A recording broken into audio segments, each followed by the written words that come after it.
everyone, Phil Gallagher of ThrabenU here for another Legacy stream. Today we're playing a donation deck list courtesy of Kinda MTG, and this deck is built around Umori the Collector. And this is one that I actually have not seen at all in Legacy yet. So its companion restriction is that each non-land card in your starting deck shares a card type. So the card type that this Umori deck is built around is creatures, obviously. So we can still play lands, that's fine, it says each non-land. Otherwise, that'd be real hard to build around. But we don't get any instants or sorceries, so you're not going to see anything like Swords of Plowshares or Dismember here for removal. We've got to do everything the hard way. Umori's text is interesting, but not necessarily super relevant.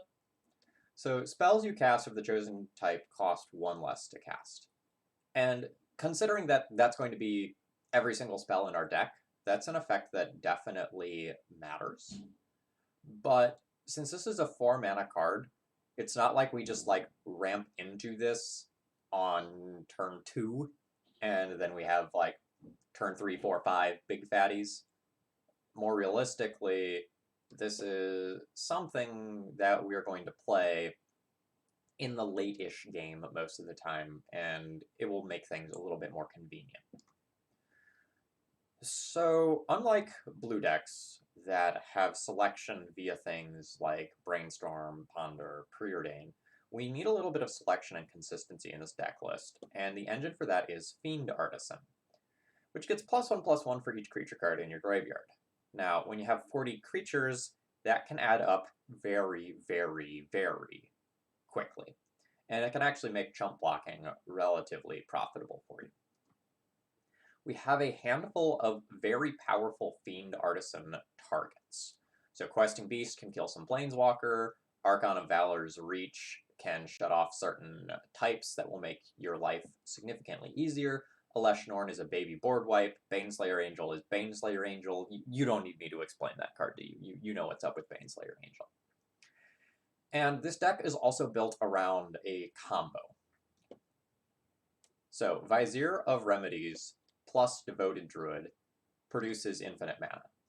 And when you have infinite mana, this deck can do a number of things with it. It can search out whatever you want with Fiend Artisan. It can create a giant walking ballista death laser that will kill your opponent. We also can get a giant ballista death laser via Heliod's Sun Crowned. So if we have a walking ballista with 2 counters on it, we can give the ballista lifelink, use a counter to ping something, we gain a life, so we get a counter back on walking ballista, and we go from there. When we have infinite mana, we can also essentially draw our entire deck with Duskwatch Recruiter. And we also actually just have a Lurrus in this deck as something we can cast to get various things from our graveyard. Note that in the deck description, I called this green-white Umori. Technically, it's Bant. We have 1 Meddling Mage in the main deck, and a few more blue cards in the sideboard. No Cradle. Nick, I think Gaia's Cradle would be a wonderful fit for this deck list. Probably only as a 1-of, though. So Cradle has this problem where when a whole bunch of your creatures are being answered, it doesn't actually produce mana. So if you go Noble Hierarch pass and your opponent kills your Noble Hierarch, then on turn 2 your Gaia's Cradle isn't actually a mana-producing land, and that's super problematic. Given that we only have 5 1-drops, it's very possible that, Gaia's Cradle doesn't actually work in this deck, but, I think that's definitely the sort of thing that you could explore. The sideboard is kind of split into a couple of different categories. There are some hate cards for relatively specific matchups, and then there's just some generic good stuff. So, for example, Lavinia is a hate card, and Collector Oof is a hate card, whereas things like Mistcutter Hydra and Mother of Runes are more like just good stuff that you can board in. Mistcutter Hydra is particularly annoying if you happen to make infinite mana. You just send it in as an uncounterable haste protection from blue threat, which is pretty strong. And then we have just some other things to fill holes. because we're going to have plenty of things in the main deck that aren't particularly good, such as Meddling Mage or Thalia in certain matchups, or some of the top end in particular. So we want to have some flexible stuff that we can board in, and that's what the sideboard is full of. Let's just jump into games and see how this goes. I think the deck list is interesting. Legacy League, Umori, let's go. Hope you all are doing well today. We're kind of in a lame duck format right now where we're waiting for the ban announcement to come through on Monday so that we can figure out what exactly is going on with the format and how many cards are getting banned. Loris has been, all but confirmed as going out the window, but then there's all sorts of other questions. Are they going to preemptively nuke some more companions? Are they going to get rid of the companion mechanic for Legacy and Vintage? Are we going to lose something like Veil or Oko or Astrolabe during this ban session as well? A lot of uncertainty regarding the banned and restricted announcement. But I don't want to linger on that. I just want to play Magic today.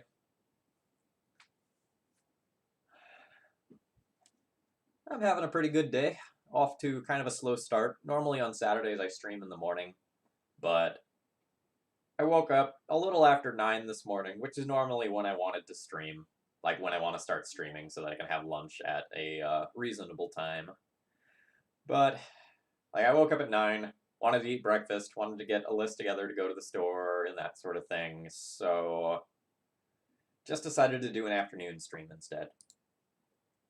MTG World at War, thank you very much for following. Hope you enjoy legacy content. That's what we've got going for you today.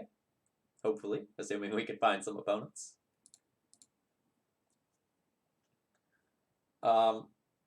So for anyone who didn't watch the Enchantress stream on Thursday, we played against a super cool deck list during that stream. We played against a variant of the mono black deck that I played previously, that Dark Rituals into Crystalline Giant. So obviously we're going to play that next week, and I'm really looking forward to that.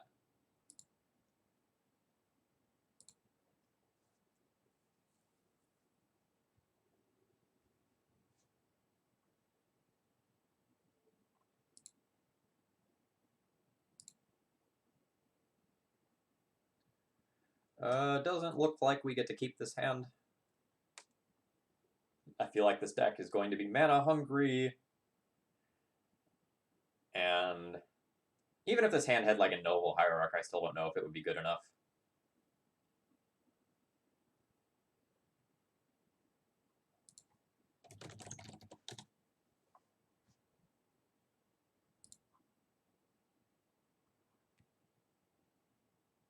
You bet. So this is going to be a turn 1 Thalia, followed by turn 2 Kitchen. No, not turn 2 Kitchen Finks, because I'm going to use a Spirit Guide.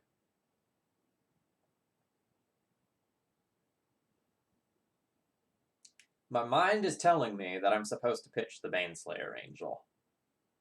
But my heart is saying, Phil, but it's a Baneslayer Angel.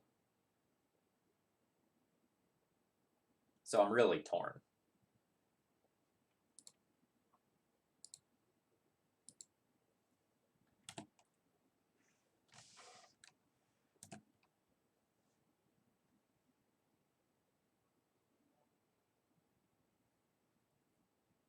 Ooh,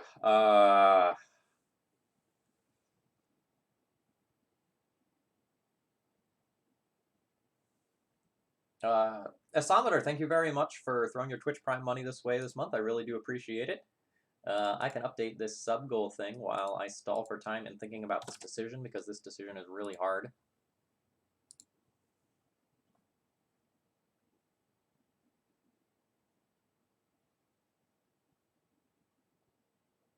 I think I'm going turbo here.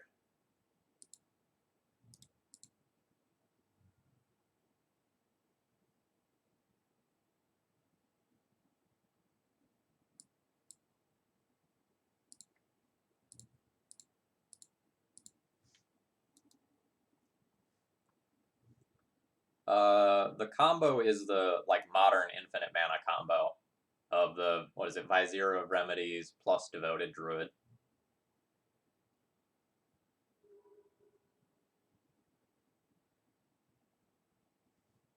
Well, I didn't really know what my opponent was going to be playing. I guess Maverick is totally reasonable, but like Maverick usually has something to do on turn 1, so I was a little unsure. Definitely should have kept the Baneslayer.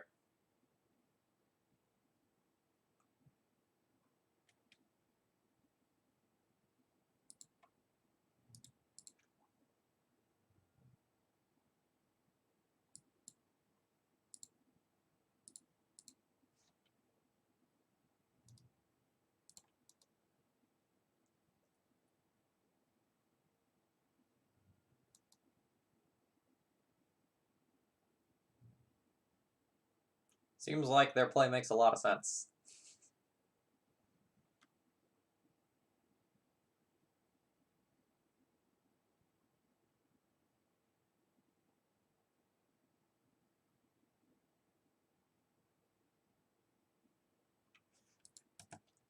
I'm going to try to sneak in 3 points of damage and then play Kitchen Finks this turn.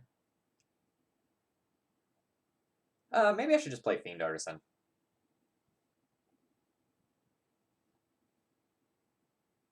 I play Fiend Artisan and then I play Kitchen Finks and sacrifice it at some point. Fiend Artisan is a little awkward until I have more mana, and I don't super want to expose it to Swords to Plowshares early. Yeah. Let's see if my opponent will give me 3 points of damage so that I can't play this again in the second main phase.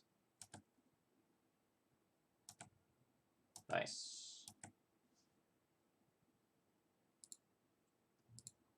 The other reason to play Kitchen Finks now is that it's a creature that can attack for 4 next turn, whereas Fiend Artisan is still small at the current time.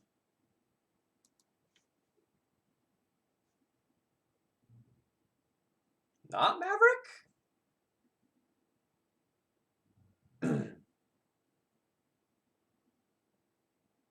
It still feels like Maverick. Oh, okay.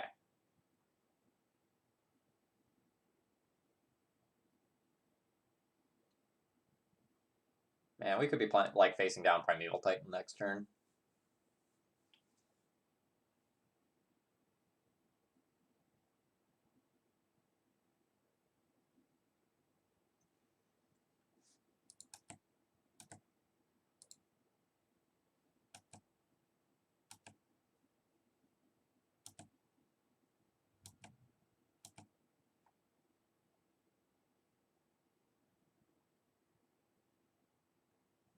I think I'm supposed to get a Fiend Artisan here. It's so awkward if they have the Natural Titan.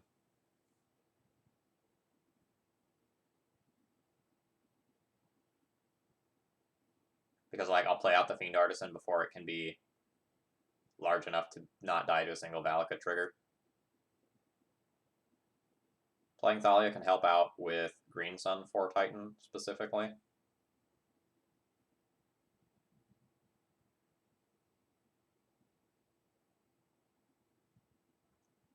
What would I Fiend Artisan up if I got to untap with it?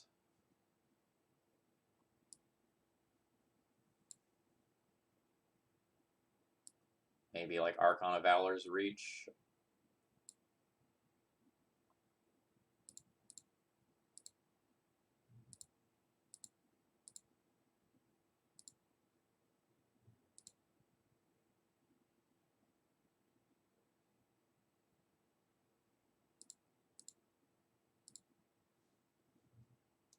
I think I need to get the Fiend Artisan in play for like the upside of it being able to like summon up a Questing Beast or something if my opponent just doesn't have natural prime time. Geez, the double land there is rough with the second one being a fetch land. Yeah, so we could have gone 4 mana, play Umori.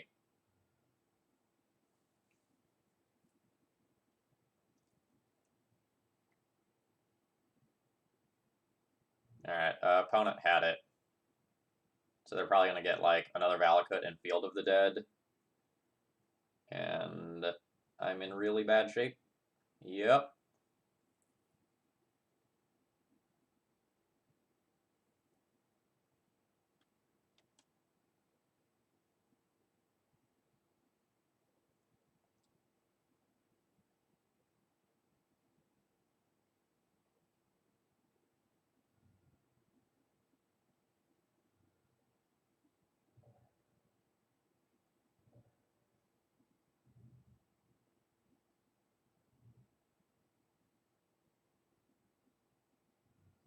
Did my opponent just have a kill that they missed by killing my creatures?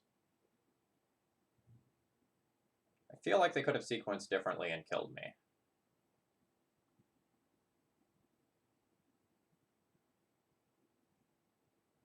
Like, they sent 3 different Valakut triggers at my creatures.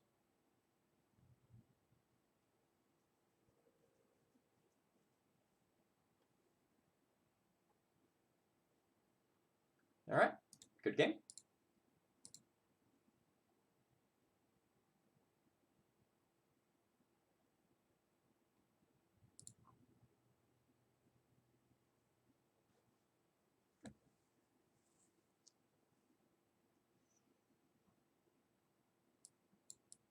So Meddling Mage on Primeval Titan seems sweet.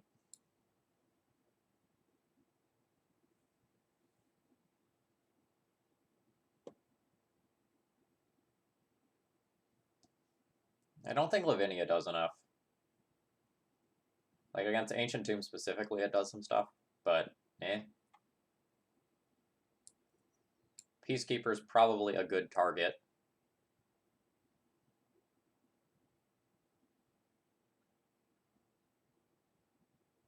Mom's interesting for forcing damage through. Scavenging Ooze is interesting for eating lands from the graveyard, but I already have access to 1. I would think about another. I don't know that I want it. And Kitchen Finks or Night of Autumn is something we can fill in if we just have too many things that we want to get rid of.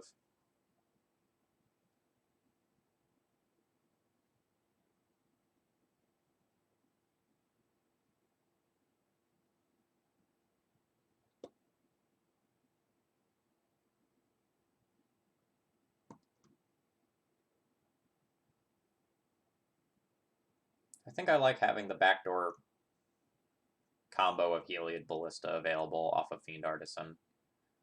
I don't think I'm going to cut that. I don't know that this is the Hex Drinker matchup since our opponent isn't going to be removing our creatures. And I feel like this is going to get stalled by a bunch of my opponent's stuff.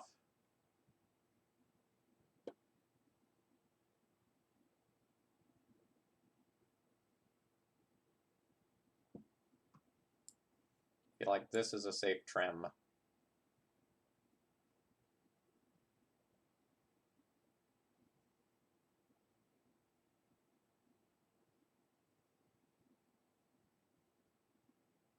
The Archon is awkward, I think. I don't think it's a particularly good bullet. It flies, but if we want to just tutor up a flyer, we have Baneslayer already. So I think cutting that's fine. Like, Archon on any one specific thing doesn't really beat our opponent. Like, if we put it on creatures, then we shut off our entire deck.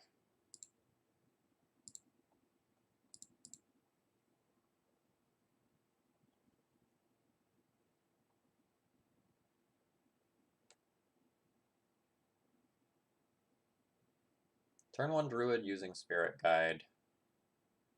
Turn 2 Thalia or Druid.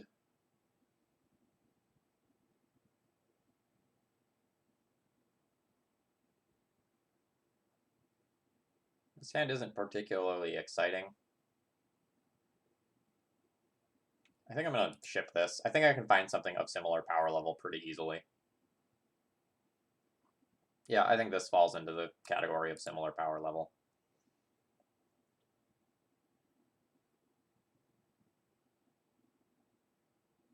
Turn 1 Hierarch. Turn 2 Devoted Druid or Thalia. I could get a pretty early Baneslayer.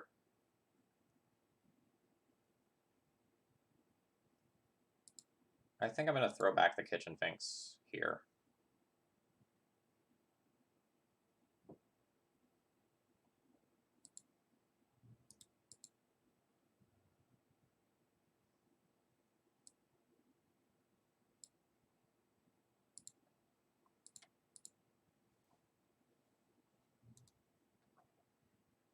It's possible that I should just like accept that Wasteland would be good against me and fetch Savannah there because like I don't have much control about whether or not my next plan is going to be non-basic, so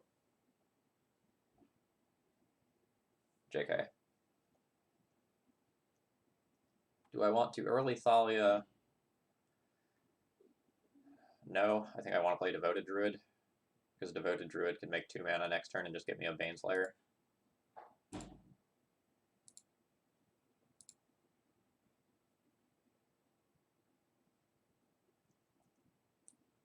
So Grizzle Brandon, the reason that I kept Ballista was that if I draw the Vizier of Remedies or whatever it's called, I have infinite mana, and then Ballista just kills on the spot.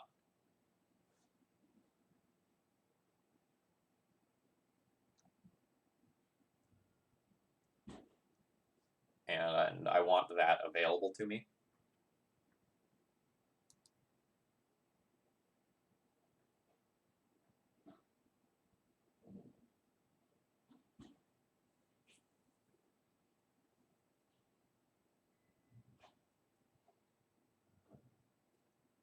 I guess the other thing I can do on my turn is cast Umori plus Thalia.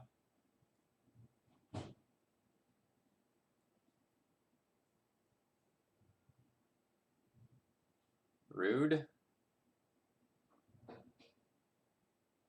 Man, and both of those things are druids. So now I don't get to actually ramp with this card. That's actually, like, super, super devastating. I was not expecting that.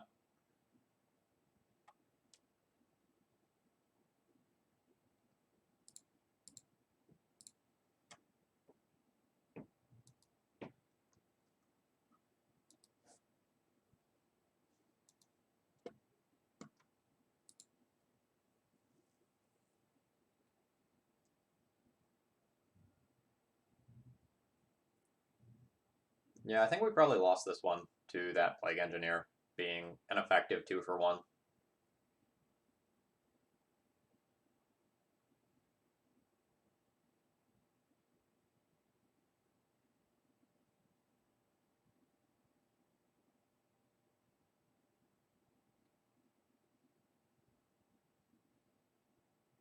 Like, now my opponent just plays Primeval Titan, and I'm stone cold dead to it. Previously, we had a realistic ability of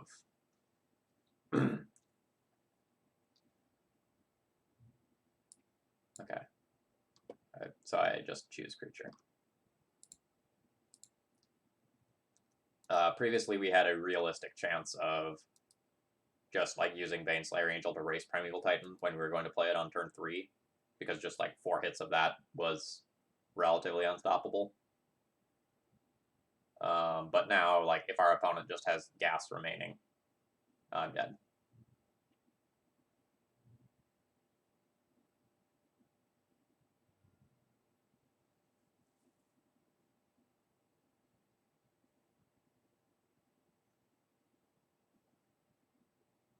Remunap plus Dryad plus Fetch Land is really rough. Especially with another Dryad. Alright, so now I'm going to just lose my entire board to Valakut triggers. Cool.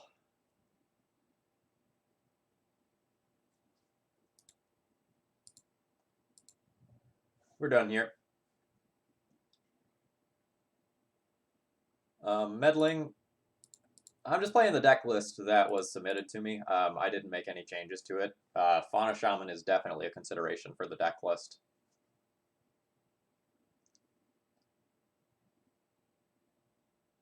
Like, that was my first match with this, so I don't want to, like, talk about changes before I've played it at all. But I definitely think there's possibilities to keep this shell the same while also improving it. We'll get a feel for like what the deck is missing over the course of the league. But the sort of deck that we just played against is absolutely not the sort of deck we want to play against. So if we look at like this stuff here, we're looking to go over the top of all of our opponents. And that Primeval deck, Titan deck, is, I think, one of the few decks that will regularly go over the top of us. Opponent is not on a companion. I will keep this hand.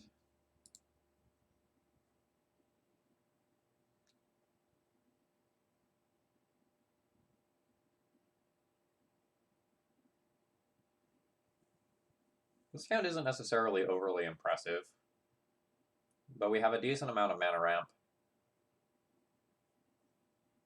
and a big payoff threat.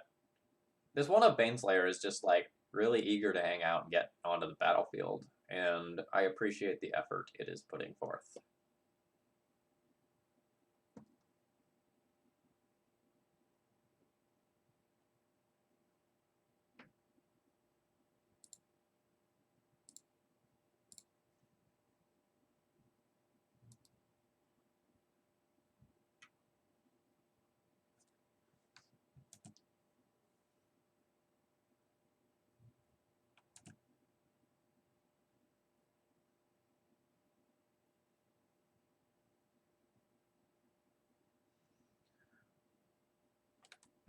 Is my opponent playing a counterspell deck?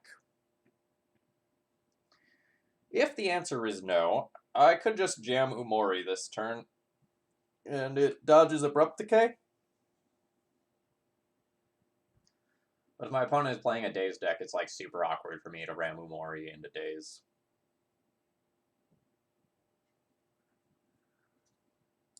Unclear. I'll see if I can get a feel for what sort of decks they play. No results for our opponent. Game 1, we always go balls deep. Well, only because you say so.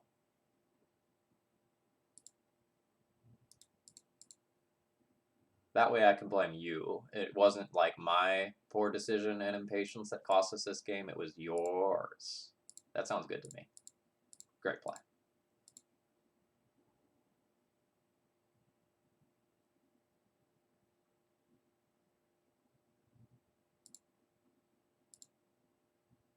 Great.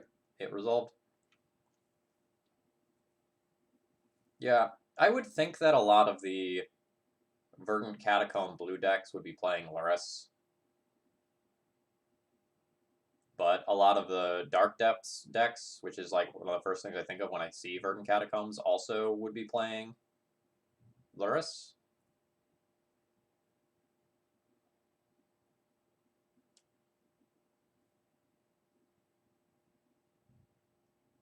Chalice on 1, will you? I accept.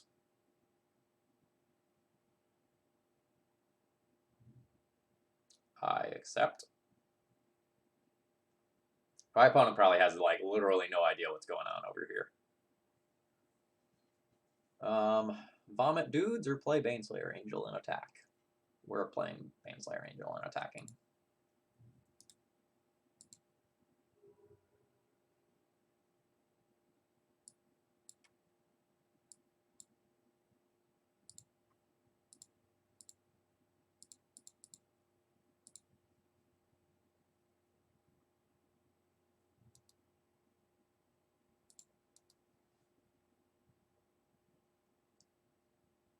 I'll have to ask Connor how 4-color loan beats Baneslayer Angel. The answer is probably they turn it into an elk. Darn you, Caracas, for being so good.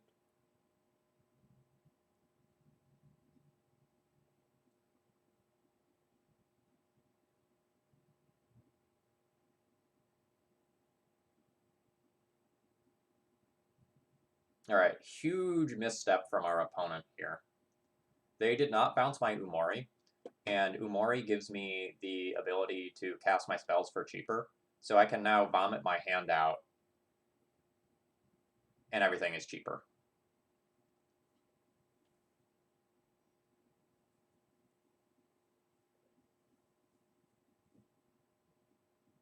They also can't have, like, Abrupt Decay open, so... Or Assassin's Trophy to answer the Baneslayer Angel, so, like, I'm in really good shape.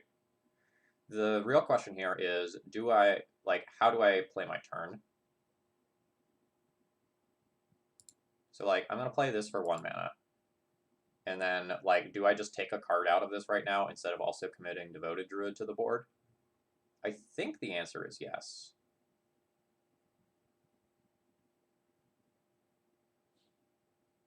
I could play Devoted Druid afterwards.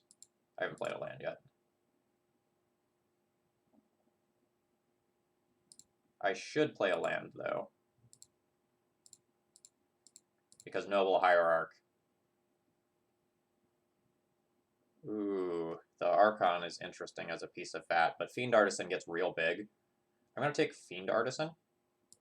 That way, if my board gets nuked somehow, and I lose all of this stuff... now you want to bounce you, Umori.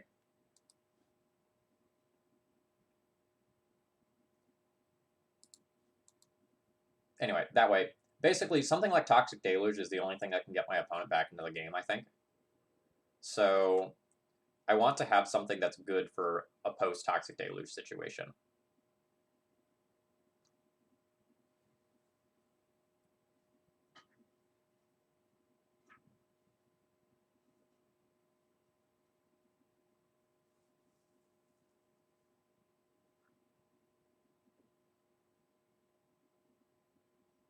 Yeah, so my opponent has probably never seen Umori in play before.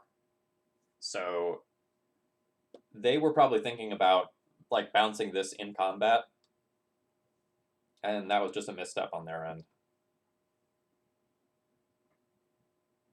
So we netted 2 mana out of the Umori that turn by my opponent not bouncing it. Oh, Connor, now that you're here, how does Lone beat Baneslayer Angel? Because my opponent needs to know.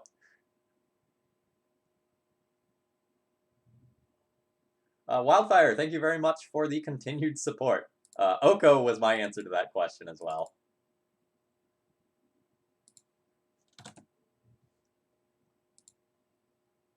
That is not the spot where you want to be casting Life from the Loam.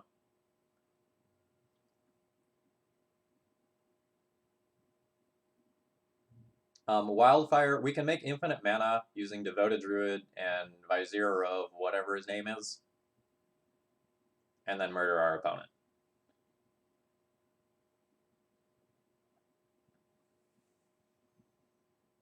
So I get Baneslayer Angel to put my opponent to 1 this turn, and I leave them with a Bob. That seems pretty darn good. If I don't cast spells, I get to flip Dustwatch Recruiter. I'm not sure if I'm going to cast spells or not. It seems like just drawing 2 cards with Duskwatch Recruiter probably ends up being better. I can't draw into another Noble Hierarch and get a kill this turn.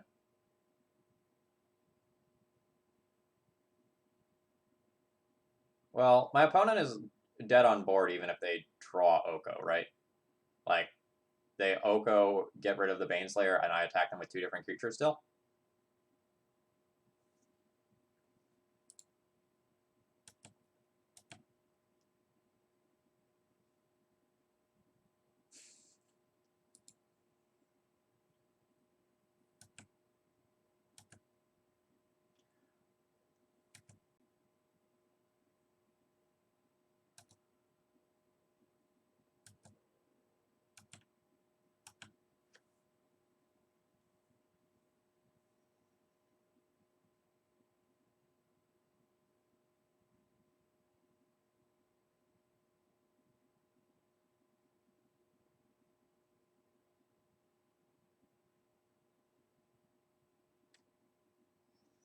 I'm going to activate this once and then make the decision about what I'm going to do with the rest of my turn afterwards.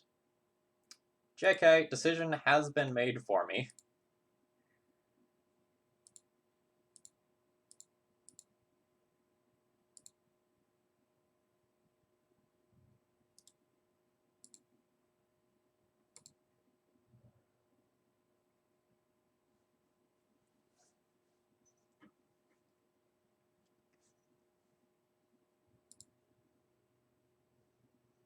Okay, so the way that we're going to approach this matchup is we're going to think about the things that we want to bring in, and then we'll board stuff out after that.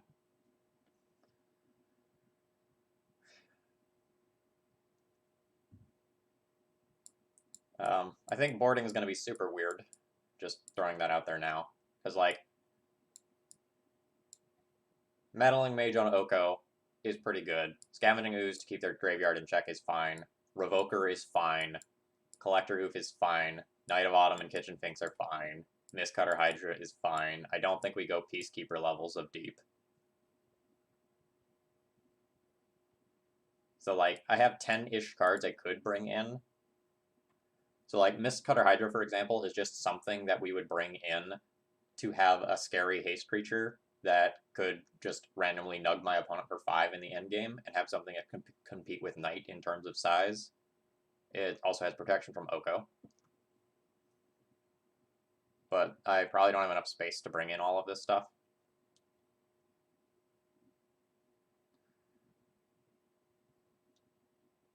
I don't really know if I'm supposed to try to go for infinite mana combo versus this deck. Like, Loam gets to interact with my creatures in a large number of ways. So I'm kind of inclined to just board this out.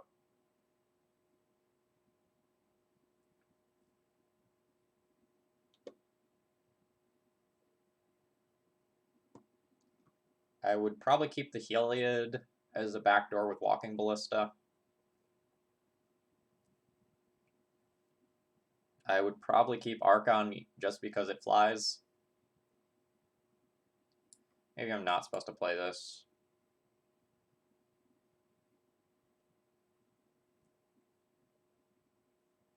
I don't know. Alesh Norn kills Bobs and shrinks Knights, and it's big.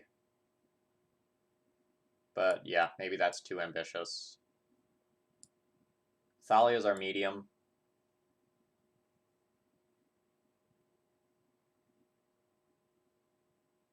So, like, I definitely want access to Meddling Mage. I definitely want the Ooze. I definitely want the Revoker. I probably don't need to go Oof deep. It's good, but not insane. I'll probably take this for value, these to blow up Moxen. Junk those. That's still 63.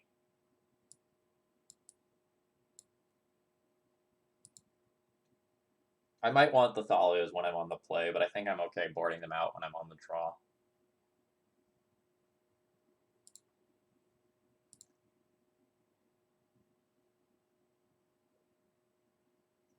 I have an awkward hand in terms of mana, but a good hand in terms of this is a cube deck. No, I think we keep Hexdrinker. Hexdrinker is the sort of card where if I put a few mana into that and it reaches level 3, it's going to be very easy to level it up all the way and then kill my opponent with it. Like, Baby Progenitus is not to be underestimated when your opponent is playing a control deck.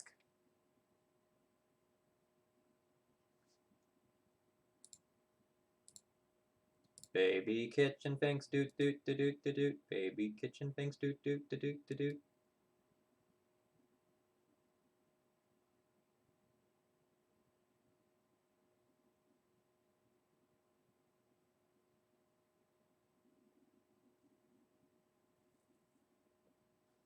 Opponent's opener must be super awkward for them to lead on Dryad Arbor on turn 1. I believe they saw Walking Ballista when I killed them with it. So they know that I have one of those. And if I'm on an Umori deck, I would make the call that my opponent's on 4 of those because it's like one of the few, like, quote-unquote removal cards that you can play.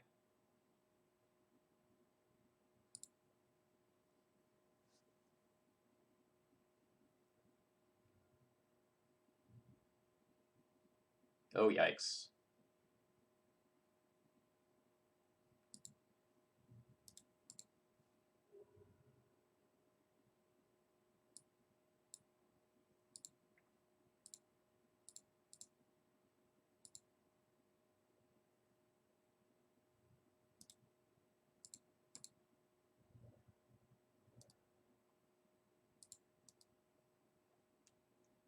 Oh, Tabitha, welcome. Yeah, we're doing kind of a weird midday stream. I got a slow start to the day this morning, and oh man, no play here either. Big yikes. I think I just play Umori this turn and then go double Kitchen Finks the following turn.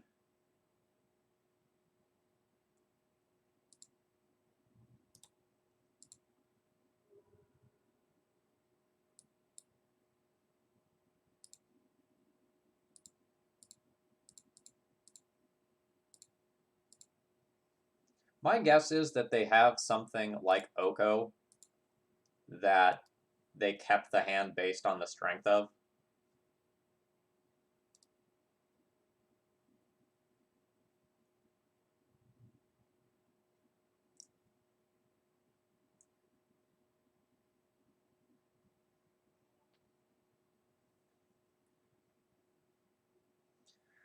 Okay, go wide or go tall. I can go wide and cast double Kitchen Finks this turn, or I can go tall and just cast a giant frickin' Mist Hutter Hydra and just like jam.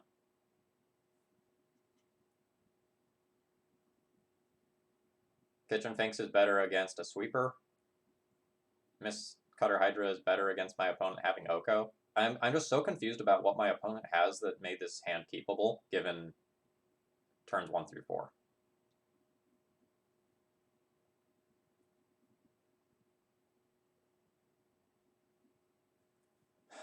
Alright, so let's math. 3, 4, 5. I can deal 9 damage this turn by attacking with Umori. And Mist Cutter Hydra. Otherwise, I can play Kitchen Finks, and then Kitchen Finks plus Hydra. Well, so either the Kitchen Finks line or the Mist Cutter Hydra line gives me lethal next turn. So I think I'm going to play double Kitchen Finks this turn because it plays around a Toxic Deluge better. And I'm just going to play both of these pre-combat. Because, I don't know, my opponent might kill one in combat or something.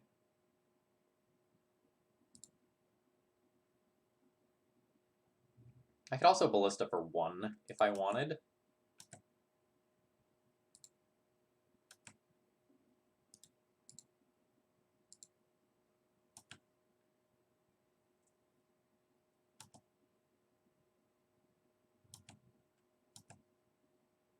Let me think if Ballista for 1 changes anything. Alright, so let's say my opponent Toxic Deluges. They pay 5 to kill my board. That puts them to 9. Kitchen Finks attacks for 4 of that, and Mist Cutter Hydra would need to kill them.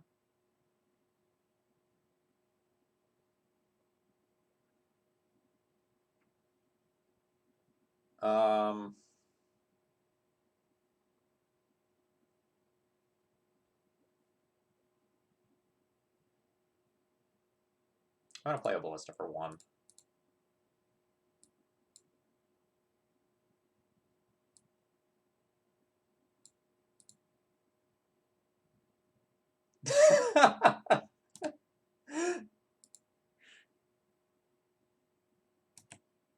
I think since I'm so likely to cast Mist Cutter Hydra next turn, basically no matter what my opponent does, this line is good.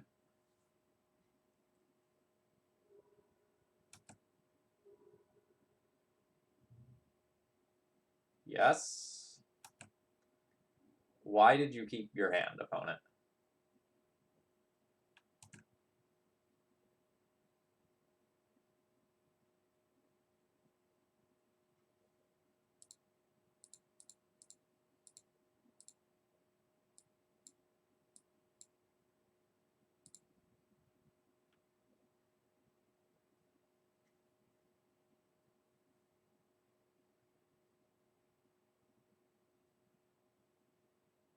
So this is turn 5, and my opponent did not cast an entire spell this game.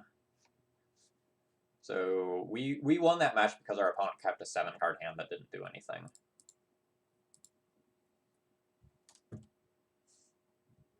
Oh, quick Q time there.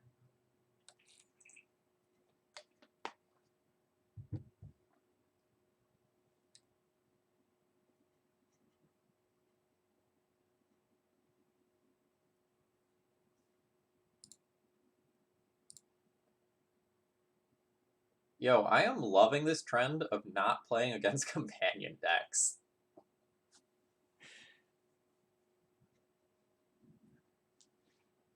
This is what the meta is like after this is all over. I'm so happy.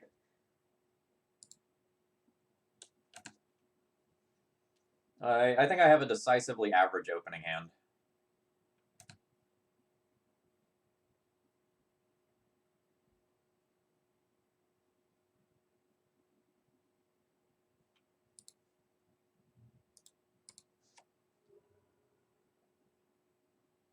I feel like this deck's pretty mana hungry.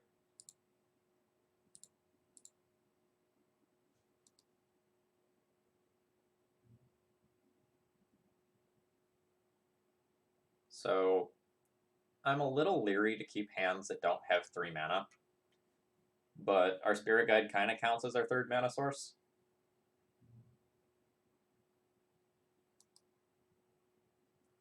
Sheltered Thicket. So we're probably playing against some sort of lands deck.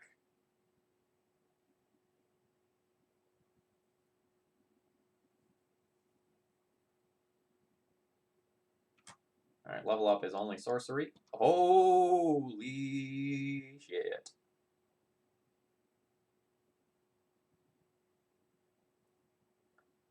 Does our opponent have Punishing Fire?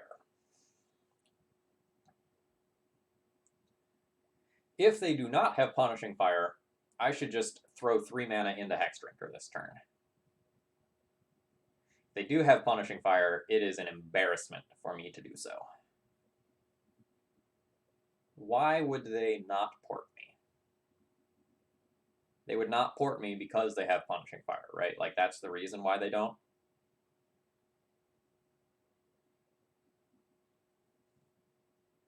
I think I'm willing to miss out on 2 points of damage and trying to, like, attack with the Hexdrinker first. And see what happens.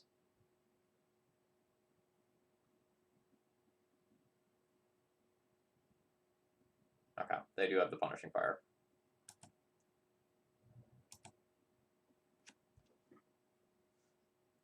Fiend Artisan will eventually be out of Punishing Fire range, so that's a long-term plan.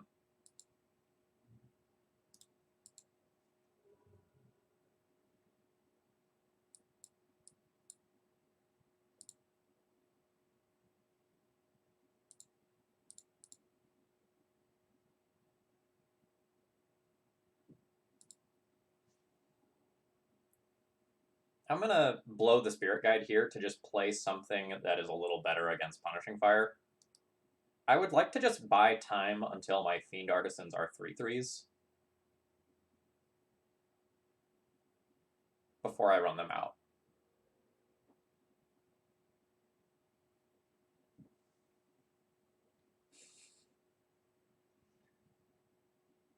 Formula for Death, I'm with you, but playing the Kitchen Finks here means that I get to gain the life while they have no untapped red mana to return Punishing Fire, which is potentially huge.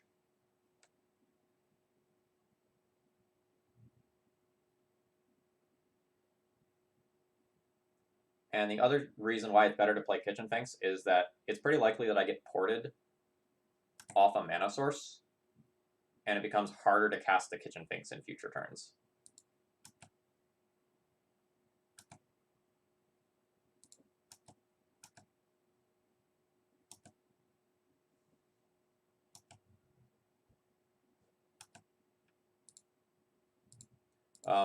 I'm happy that we drew a land. I'm sad that it does not produce green mana.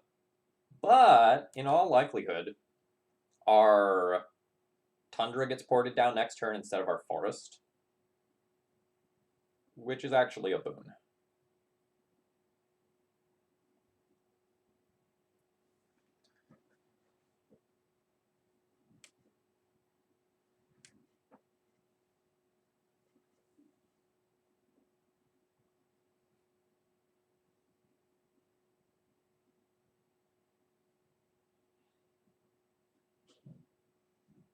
So awkwardly, I have gained 2 life and lost 2 life in this matchup, so I am still sitting at exactly 20 life. So we might just get merit lodged very quickly.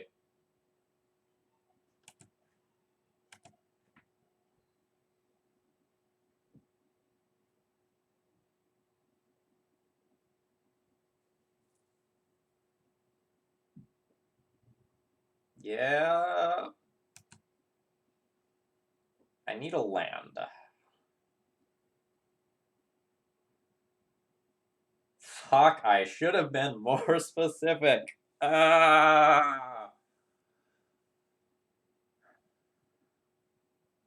Because with a mana producing land, I can put a counter on Walking Ballista and then kill my own Kitchen Finks to gain 2 life.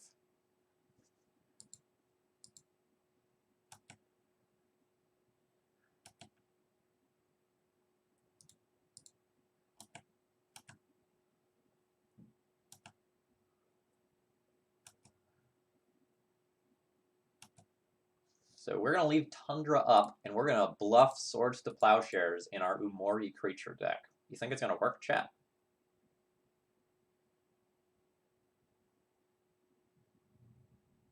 I think our odds are 0%. But I've been wrong before.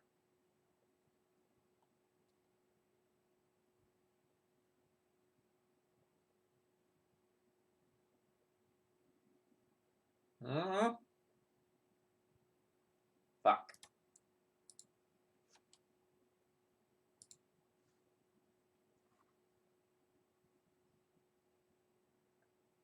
Yeah, I think I need to get a Fiend Artisan in play, though, to have any chance of winning.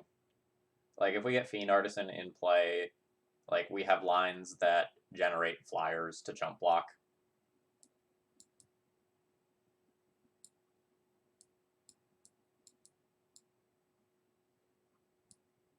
Peacekeeper is interesting.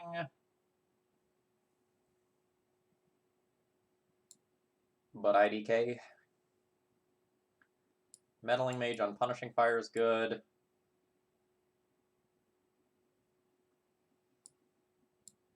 Things that mess with their artifacts and enchantments are probably good.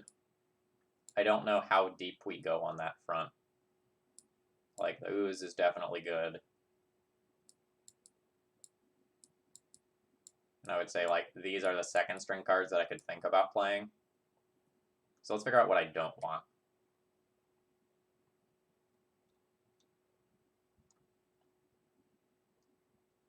Again, I think I'm kind of an aggro deck here, for the most part, in this matchup. And, like, Punishing Fire stripping all of my creatures to death probably means that I don't necessarily want to go for the combo. So I see myself boarding out this, and accordingly, that probably also means I junk the Heliod.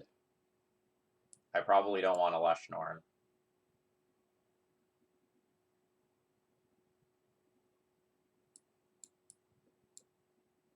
So this gets all the first string stuff in that, like, I definitely wanted. And now I can start thinking about, like, attacking their Mox Diamonds or protecting my stuff from Punishing Fire.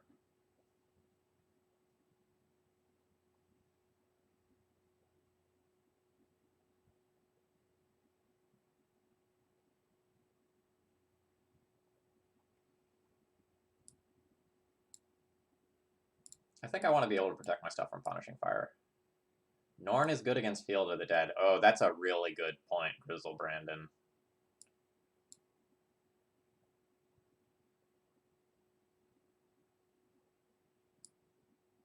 I don't think Thalia is super important. Let's get some Moms in there to protect my stuff. And then...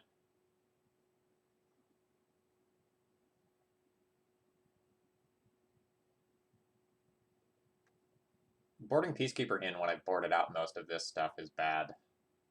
So let's try this configuration this game.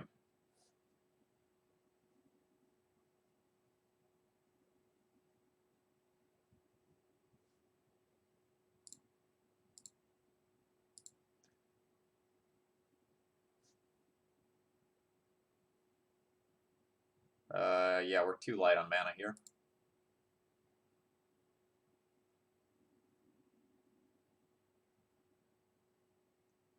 This is very clearly a keep.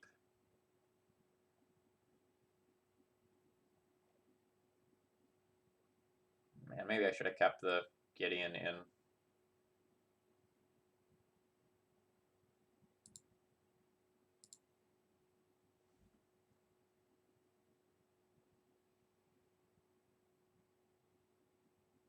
I could turn one Fiend Artisan if I wanted to. But I think this Elvish Spirit Guide is going to be saved for a more impactful turn a little bit later on. I'm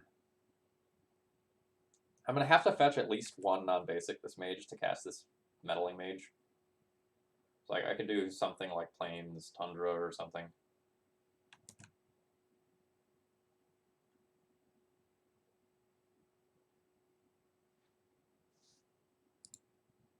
Alright, so one of these gets a Plains for Meddling Mage, the other gets a blue source.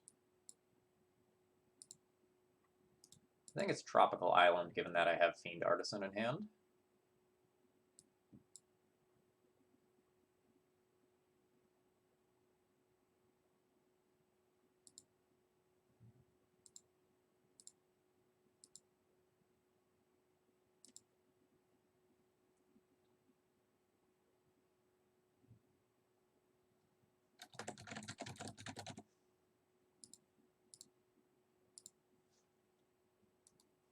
And we'll name Punishing Fire with that.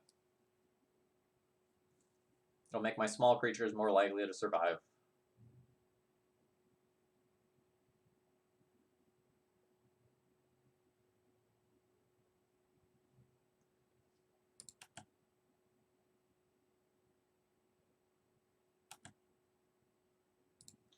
I'm very afraid of just dying to just Dark Depths next turn.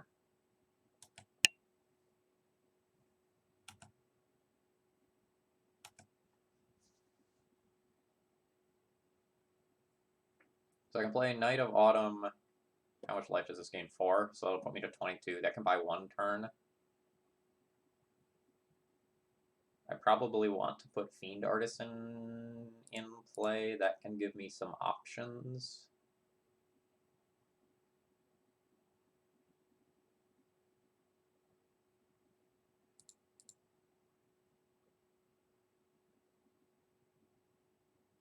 I don't really know what I'd Fiend Artisan for. The Knight is my play next turn. Let's just increase our clock by the largest amount possible by playing Umori. I still have Knight of Autumn next turn, even if I get Wastelanded.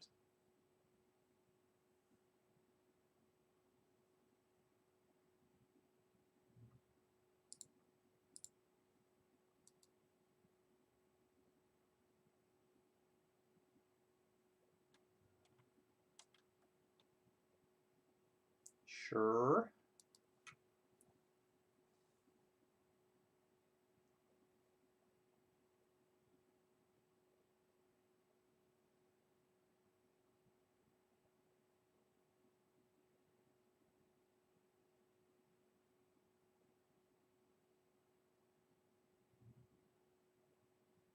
Definitely scared.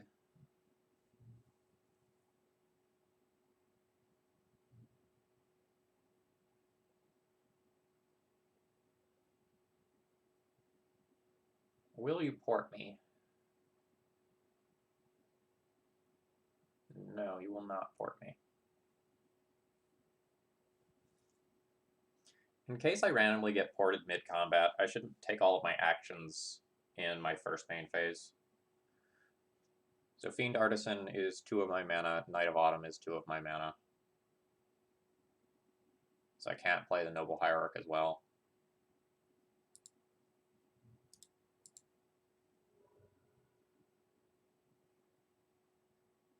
Since I'm already exposed to a wasteland, I should probably like lean into that a little more.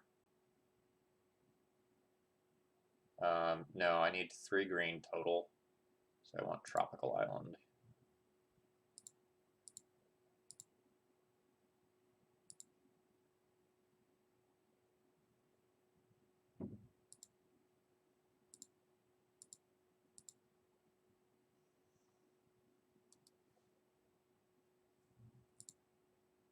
Gain 4 life, conveniently going to 21.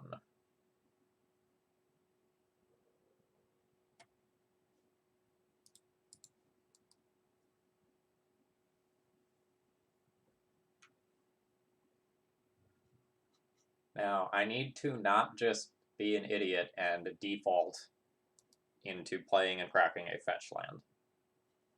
My life total here is very, very important.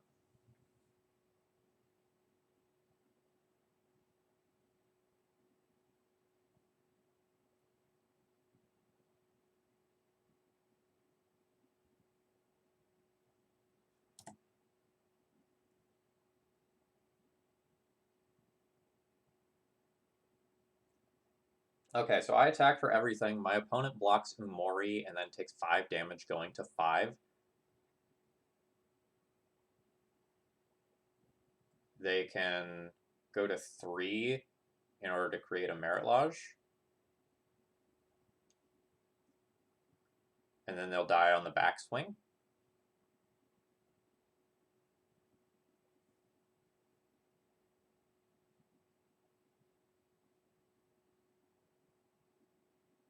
I need to take a moment to see... No, Fiend Artisting for X equals 2 is not better than any of that.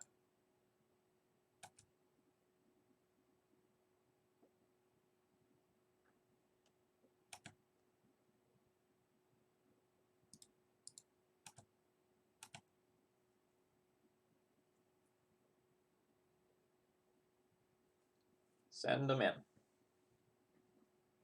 Thinking is for the opponent.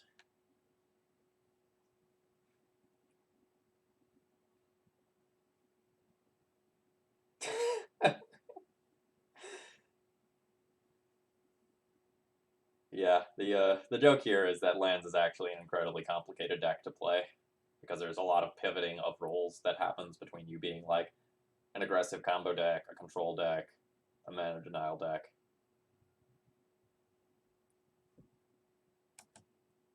I think Lands is a much harder deck than a lot of people give it credit for.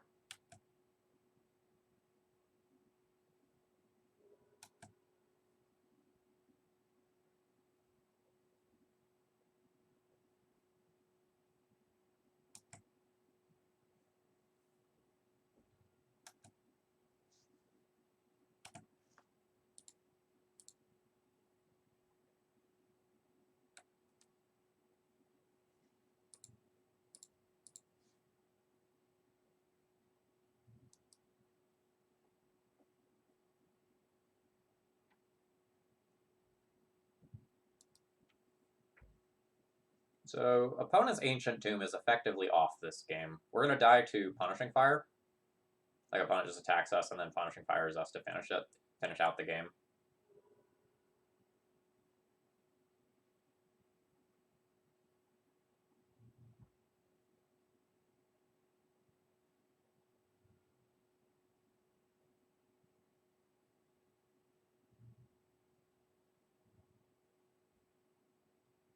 Do you have it? And can you also get the Meddling Mage off of the board somehow?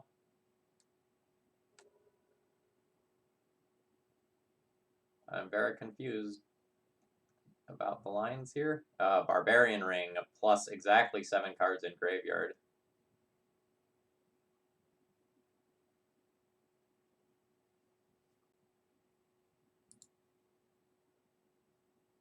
Super cool line.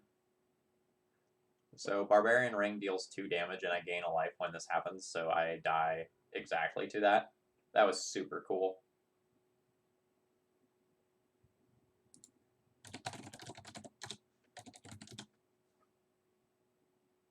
Props to my opponent there. I was definitely confused about what was going on. Yeah, like opponent earned that one. 100%. I think a lesser player would have totally missed that barbarian ring line. Like my opponent ended up with exactly threshold by doing the double crop rotation play that involved the fetch land as an intermediary step. Like that was great.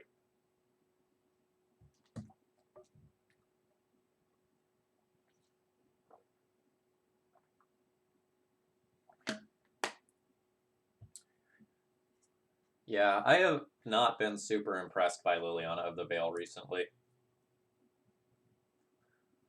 Like, there was a time when Liliana of the Veil was like one of the best things that you could be doing at 3 mana, and sadly that is just not the case anymore. If either one of these is green, I think this hand is very good because we have a potential early combo. But we're gonna have to mulligan this one.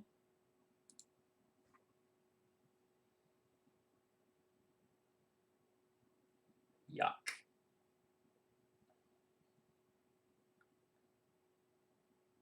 So I keep this.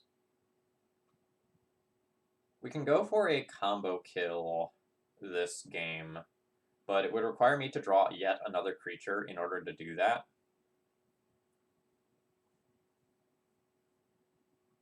And I think it's going to be jumping through a lot of hoops. So I think I'm just going to ship this and see what's up.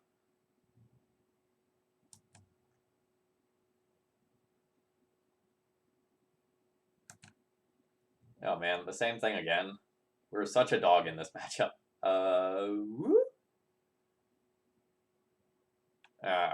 Okay, so we suck against these land-based decks that we played in 3 of our rounds. Which is super unfortunate.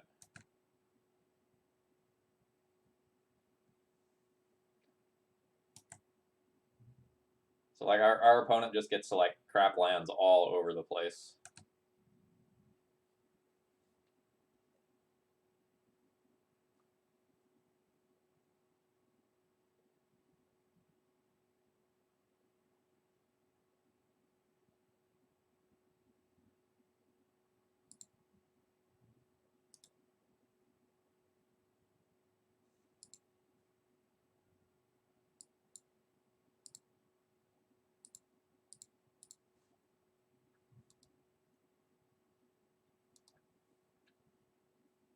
So we are dead to the inevitable Primeval Titan. I can pretty much guarantee that.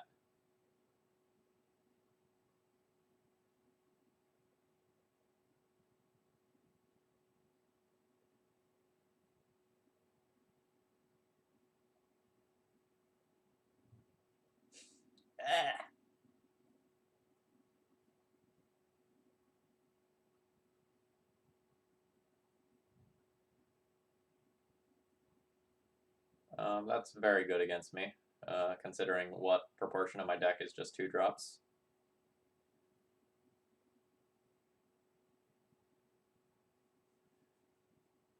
Big yikes.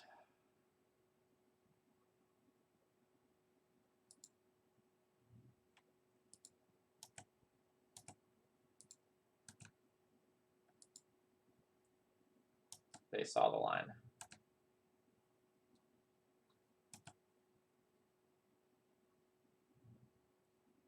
All right.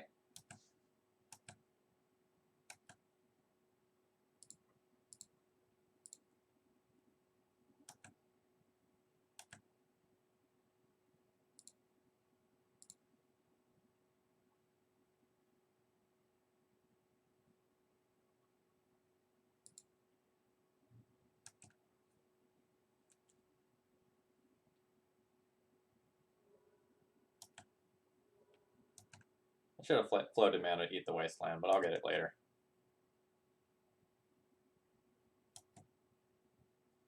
I think that wasteland's pretty sloppy from my opponent, just by the way. Just as sloppy as me F6ing through my opponent's turn without eating their wasteland.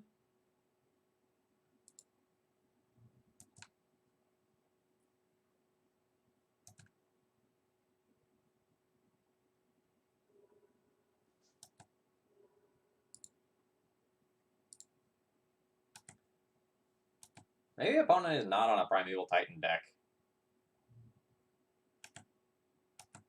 And they are just a slight variant of traditional lands.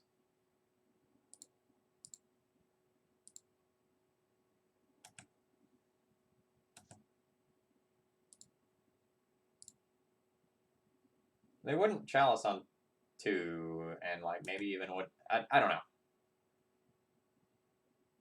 IDK.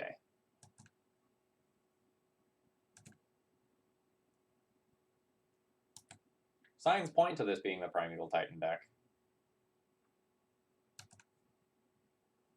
But like maybe we're looking at some sort of Oko lands deck.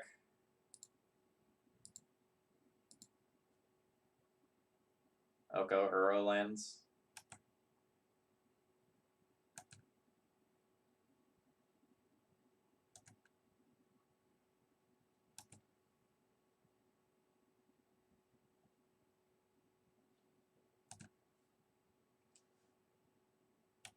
This is very boring.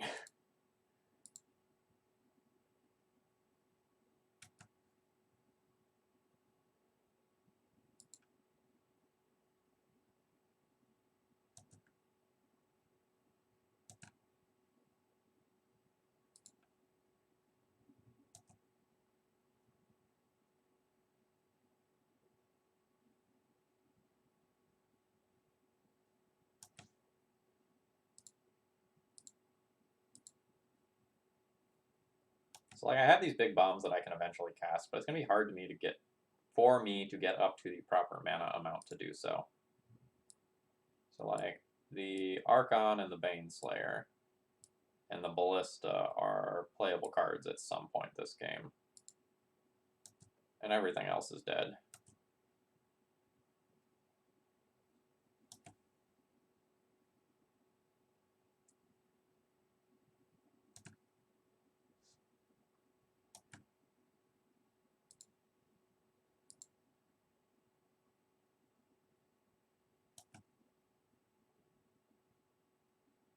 Wonder-Ups are good? Wonder-Ups are good. Kind of. Like, if I play this, I, like, technically have access to more mana, but then, like, the Tabernacle is just there all game as well.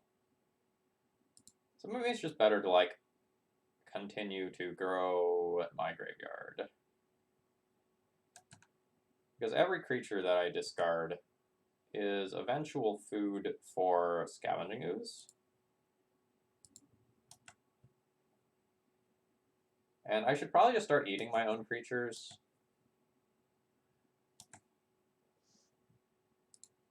Because normally I'd keep them in there for my Fiend Artisan. But maybe we need to play towards Scavenging Ooze being bigger than Uro or Primeval Titan.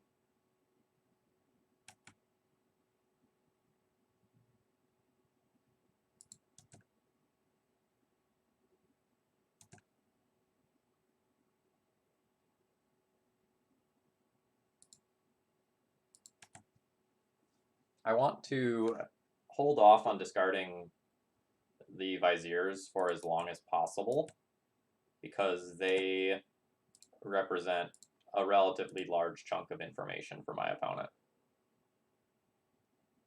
I could fetch for Arbor. Yes, 1 damage a turn isn't super relevant here, and I would rather not turn one of my lands into something that's easier to kill. Like, I would much rather just, like, make a land drop and then shove Umori onto the battlefield.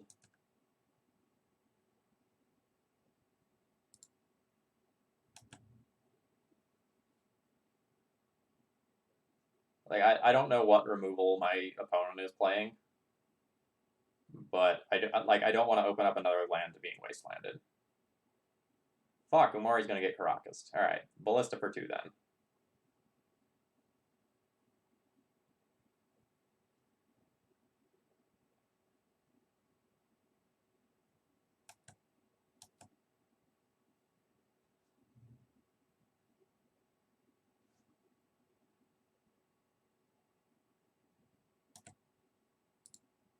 If you want to check out the exact deck list, you can use the Cardboard Live extension that's on screen. By clicking on the set of cards, you can see the exact deck list.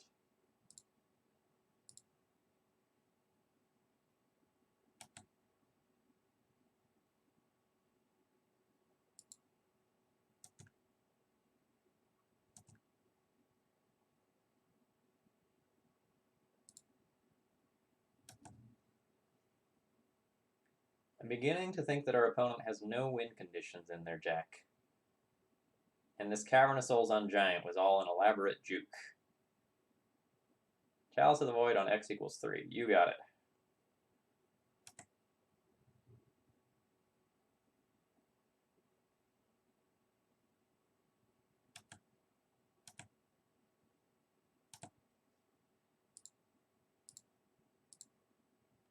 We are now bigger than Uro and Primeval Titan.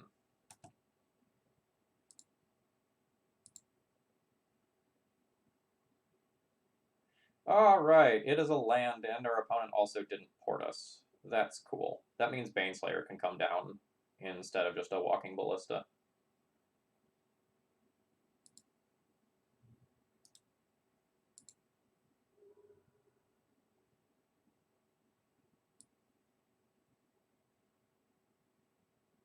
Tundra versus Trop.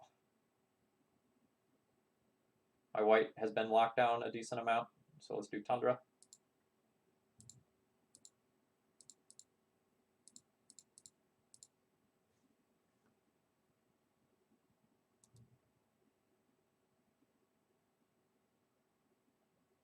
And I got bored, so we're going to send a Scavenging Ooze in to attack. Maybe my opponent forgot they had Maze of Ith. Shoot, they didn't.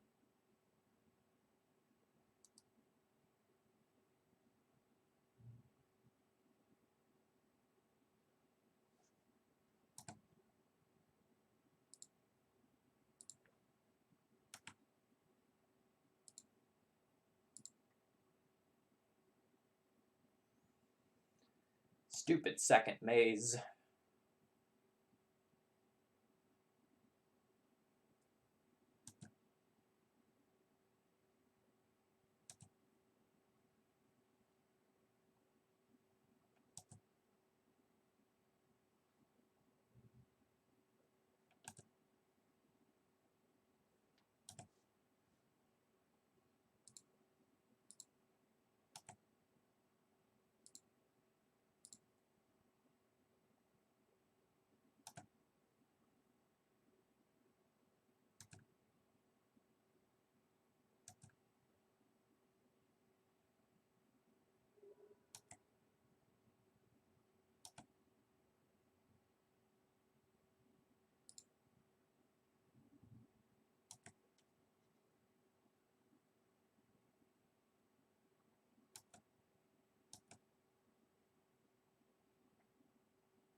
Like,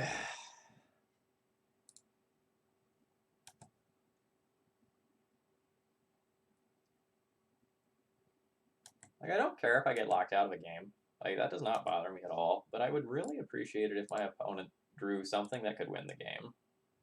Or I just drew more lands so that I could play spells. I am fine with either.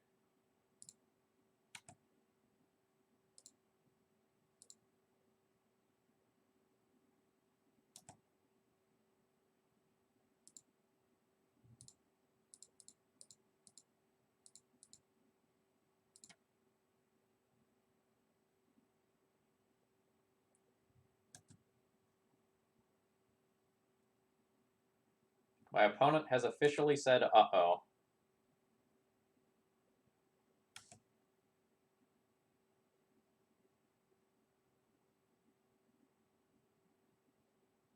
Note that my opponent cast a Chalice on 2, so their Life from the Loam doesn't actually do anything.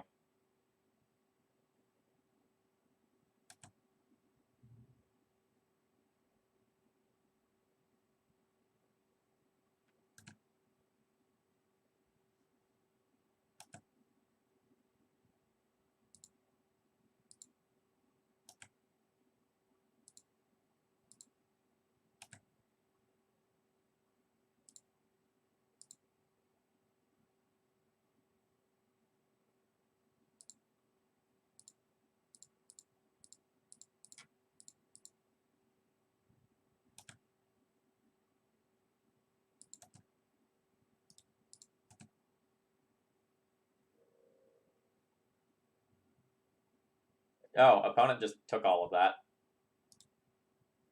Okay, and they have just conceded to Walking Ballista, resolving. Yeah, don't actually know if opponent has win conditions. Opponent's win condition may just be timing me out. We did not see any win conditions.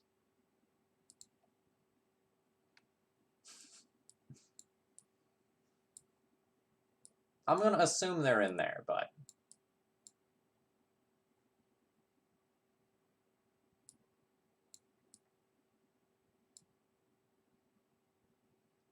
I'm going to assume that we have to fight against Oko and play these things.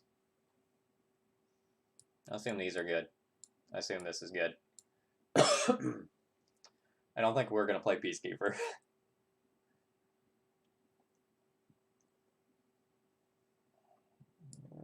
Knights, blowing up explorations or changing my life total is also probably fine. And I do have Chalice to quote-unquote worry about this time. Hex Drinker getting protection from everything is pretty sick.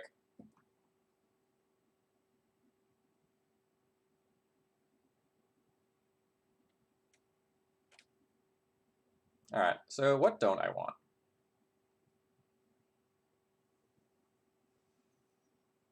I think I'm going to keep all of the non-CMC2 creatures, basically.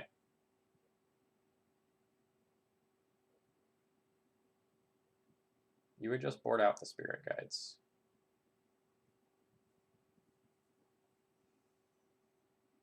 That's an interesting take.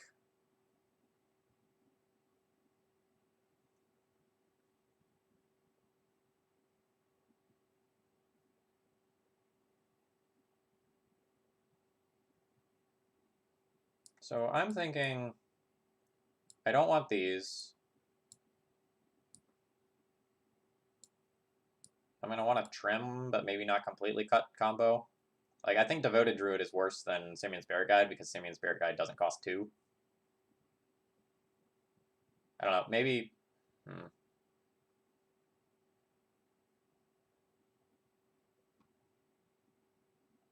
Maybe I keep just, like, one Devoted Druid so I can Fiend Artisan for it if, like, I get to the point where I'm ready to combo off.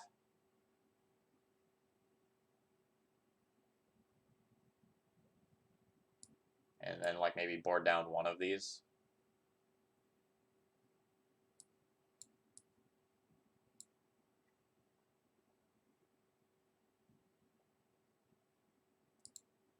I really don't know how to board.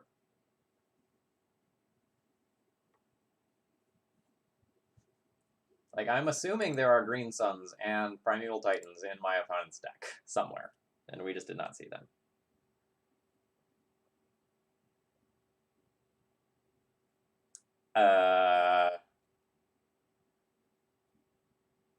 Turn 2 Hex Drinker with protection from instants, and then 1 actual land afterwards?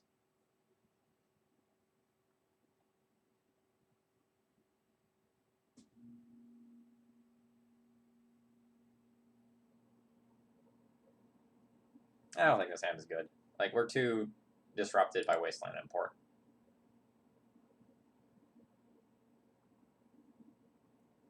Same thing I said about the last hand. But I'll keep this on 6.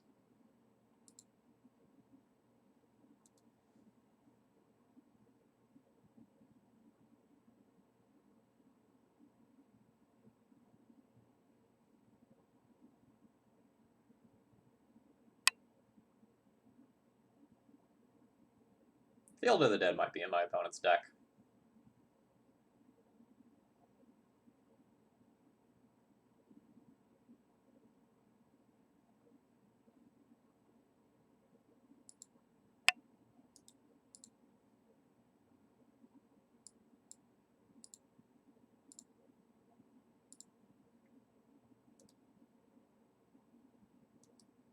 I think it's correct to get the basic land, even though it means that I can't cast 2 of the cards in my hand currently. I'm basically hoping that, like, Hex Drinker is the one spell that I cast all game. God damn it. Fuck you, Tabernacle.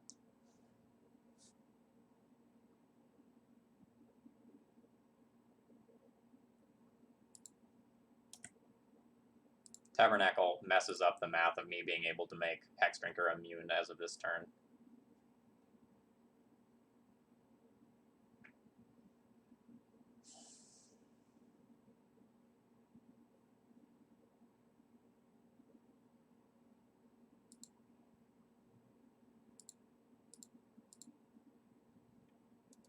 I'm not going to ram the ooze out. I do not want to lose this ooze to a removal spell.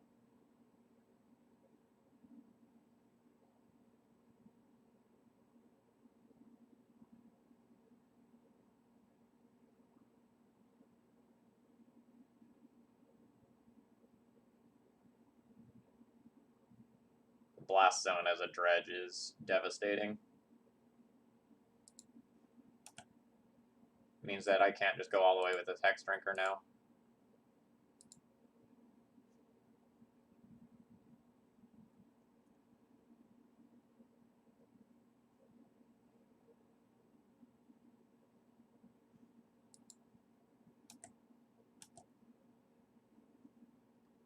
Between Library and Life from the Loam, I believe that this game is over. I really hope my opponent just pops the Blast Zone here, because otherwise I can't really just play out the Scavenging Ooze. Because then my opponent just... Oh no, they can't tick up Blast Zone instead. Or no, they can tick up Blast Zone. It's 3 to sacrifice, which is why they didn't kill a Hex Drinker. Okay.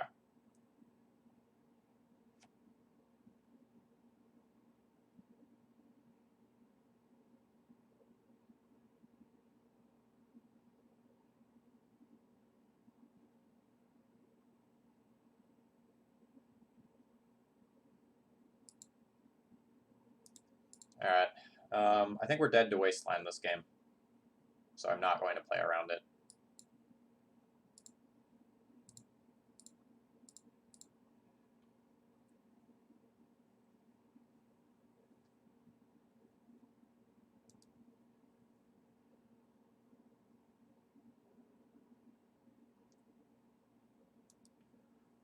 Very interesting that my opponent is drawing cards here. I feel like all they need to do is just get more mana into play. Okay, so like there is Uro.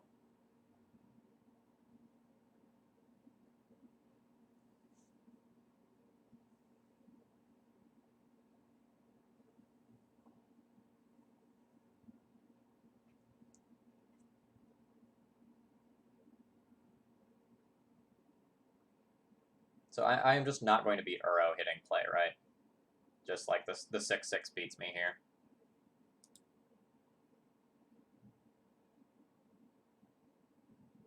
So I think I'm just gonna ship it up. We've used enough time on this matchup already. But I'm gonna wait to see what other land or lands my opponent puts into play this turn. Yeah, that'll do.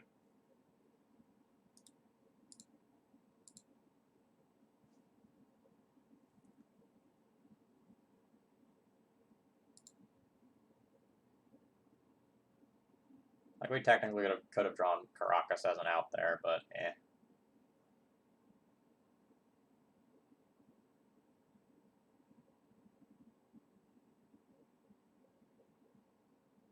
Do I want more combo when I'm on the play? The Devoted Druid gains some traction on the play. It does some work versus Port and Wasteland, but it's not a threat on its own, which I dislike.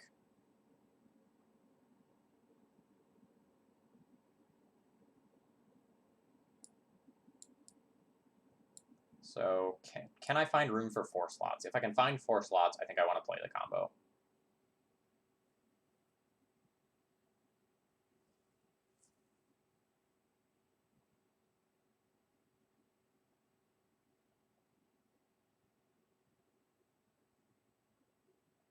Knowing about Blast Zone now makes Hex Drinker considerably worse.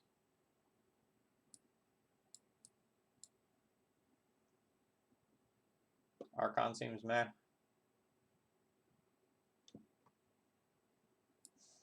Yeah, maybe the previous game was unusual, and Chalice on 2 is something that's not normally going to happen. We can just, like, cut the random kitchen finks.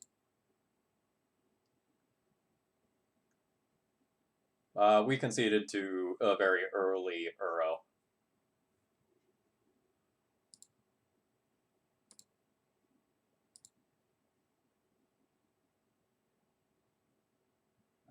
turn 2 ooze, turn 3 knight, which can maybe mess with a Sylvan Library or something. I don't love this hand, but I think I'm going to keep it. Ooze is a very good card in the matchup, assuming that things go slowly. And answering something like a Mox Diamond, Sylvan Library, Exploration, or something is relatively good. I just don't like that I'm not really going to have the ability to play around Wasteland this game in all likelihood. Spirit Guide would be hot.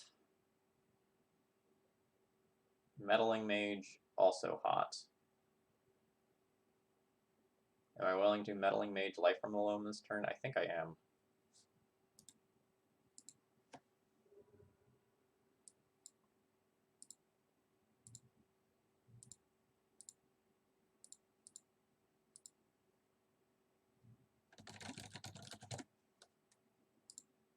Hopefully opponent was relatively all in on that.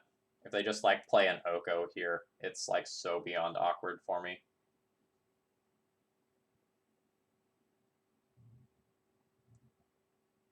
Yes, deal. Port is rough. The port is very rough. Port means that I can't just slam an answer to Sylvan Library this turn when I had the answer.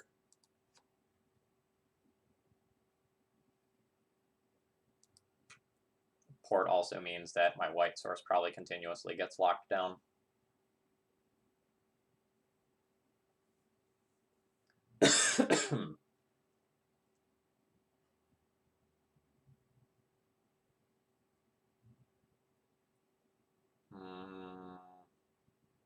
That's a thing with Walking Ballista, I guess.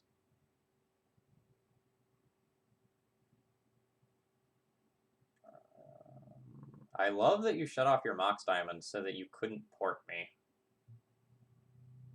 I can't overstate enough how happy I am about that, actually.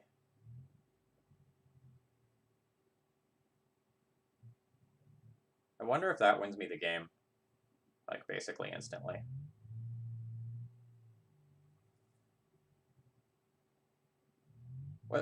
How I attack this turn is also super interesting. Slash if I attack. Either way, I do this pre-combat so that I don't get ported down if they trade away their oof.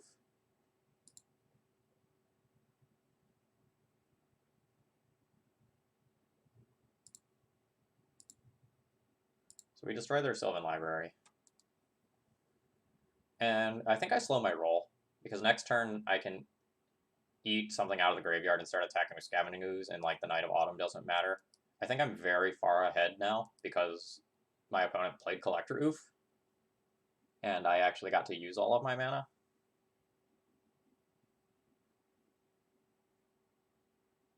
Yeah, kind of. That's already... Sorry, I didn't explicitly state, but like there's no creatures in the graveyard right now, right? So like I would cast Ballista for X equals 0 in order to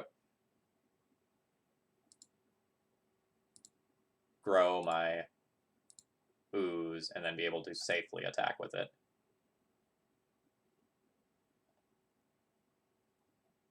I can also just play out another creature, like play another redundant ooze or play a Vizier.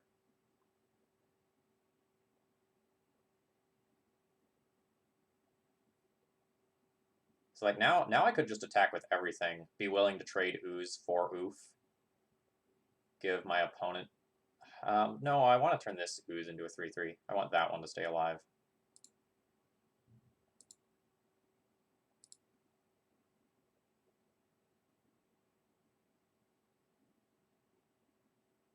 I'm not going to get ported.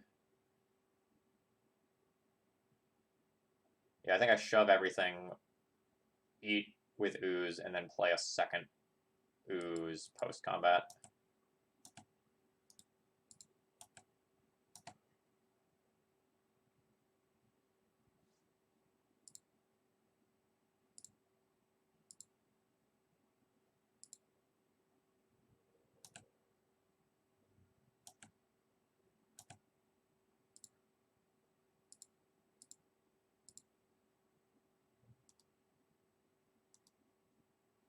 I freed up one of my opponent's mana again by killing their oof.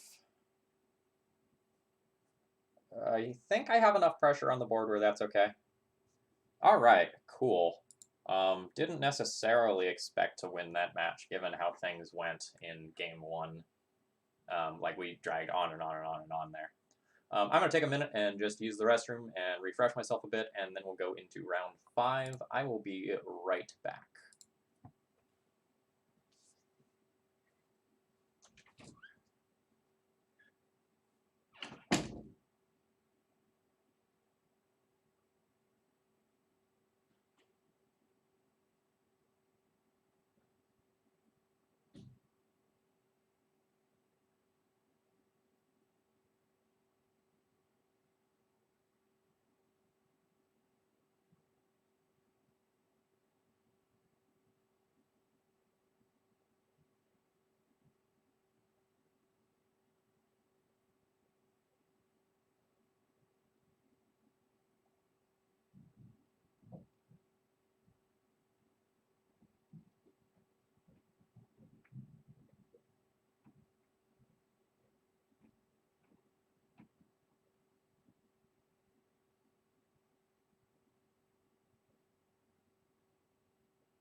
Alright, stream.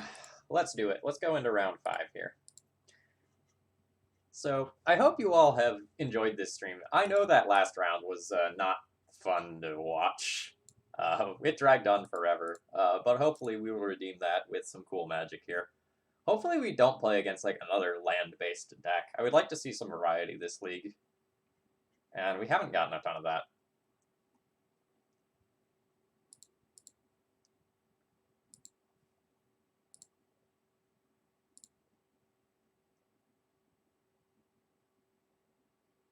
Alright, we're playing against a Luris deck here.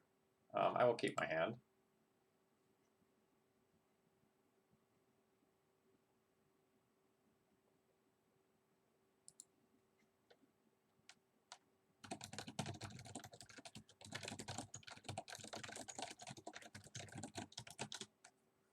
Opponent says they are a big fan.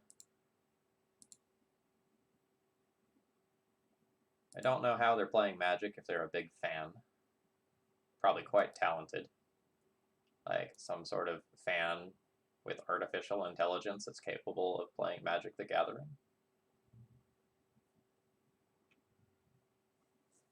It's impressive. Ooh, Luris Burn? Luris Gabos! Exciting. Okay. So how hard am I going to YOLO on this Hex Drinker?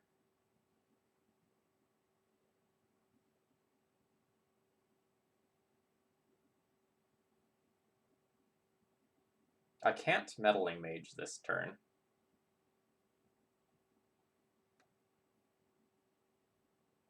I think I fetch Savannah here and YOLO Hex Drinker.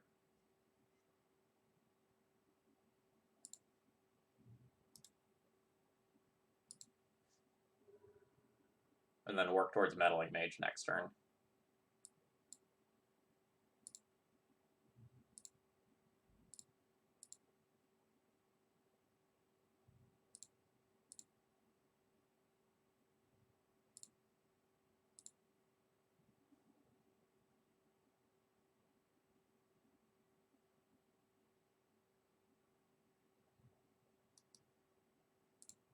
So the end game versus this deck would ideally like to be Fiend Artisan for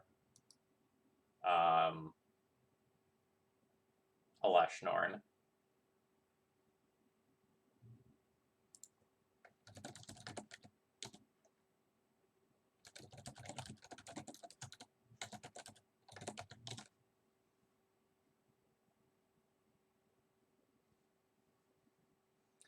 So interesting here that our opponent is like banking mana for future turns using Skirk Prospector.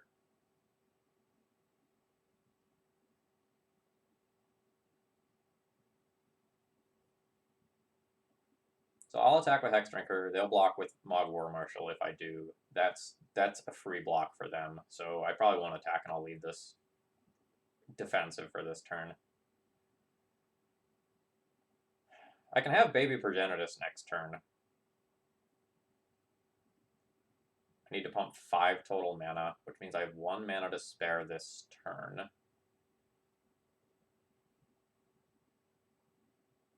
Or I can pump 4 into it next turn, and just 1 into it this turn, and play Fiend Artisan or Meddling Mage. That's probably better.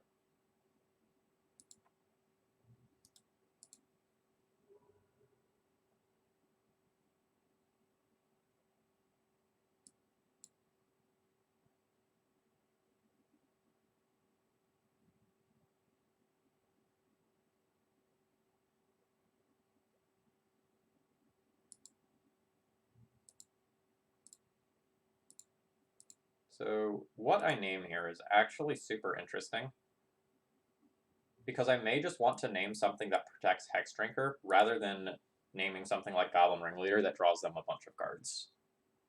So for example, naming Munitions Expert means that my Hexdrinker is more likely to go all the way in this matchup. And I think I'm going to do that accordingly. I'm also going to double check to make sure Munitions Expert is the card that I think it is. Yes, it is.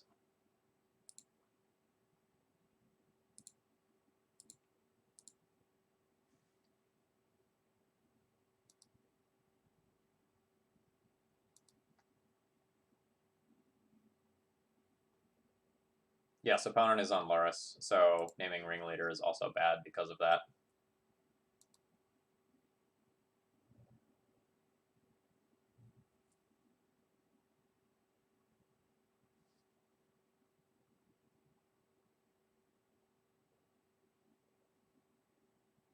I don't super care about naming the Lurrus itself at this stage,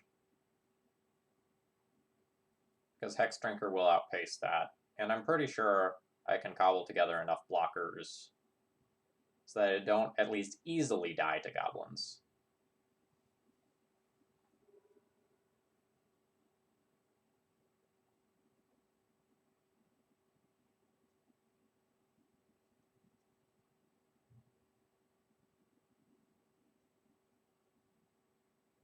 Alright, so opponent just going to try to generate some cards via Urza's Bauble. Recurring Mogg War Marshal with Skirk Prospector is super cute.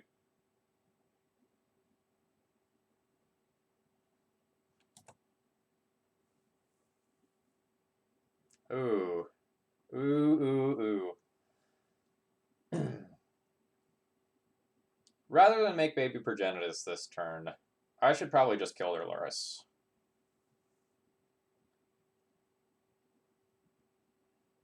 But then that would open up...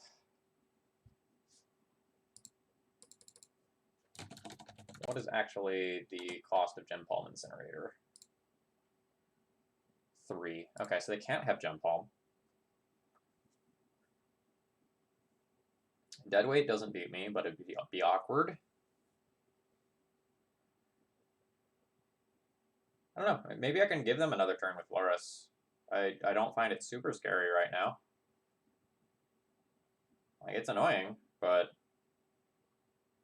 the 6/6 protection from everything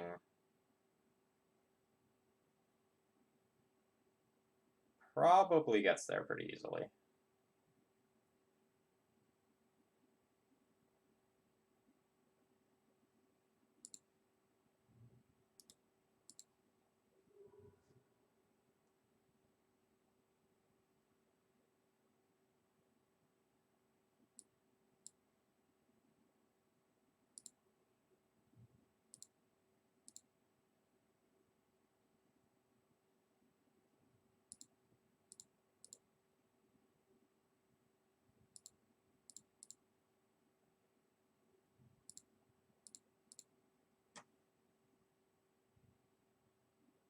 Alright, so at 8 we have protection from everything. It is Baby Progenitus. Let's go. I will trade Meddling Mage for Luris if they attack with it, and then use Walking Ballista to finish them off or control the board.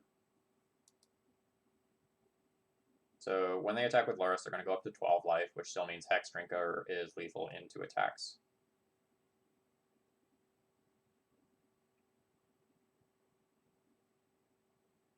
Yeah, fully powered Hex Drinker is terrifying. It's really hard for fair decks like Goblins and Death and Taxes and Delver to deal with that. Like, you are hoping to race.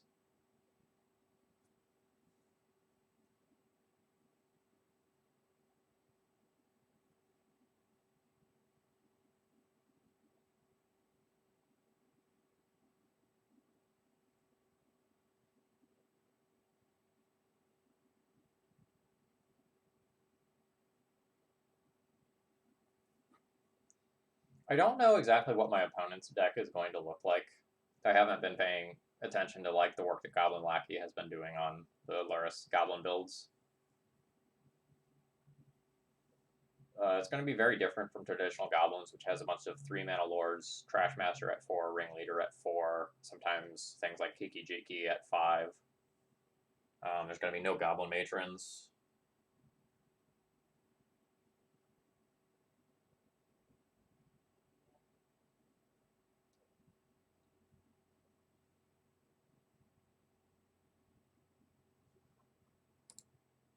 Jebediah, thank you very much for following. I hope you are enjoying the content. Oh, great, an opponent didn't attack with the Luris. Quite happy with that. I believe we are 2-2. Opponent has named Walking Ballista. Fair enough. Therapy is sweet here.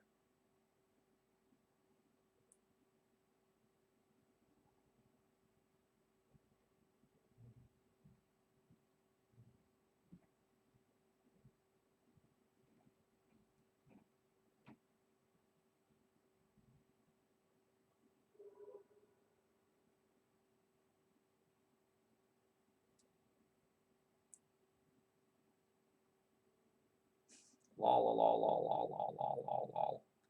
I can't cast it for x equals 2, unfortunately, but for x equals 1 is still fine.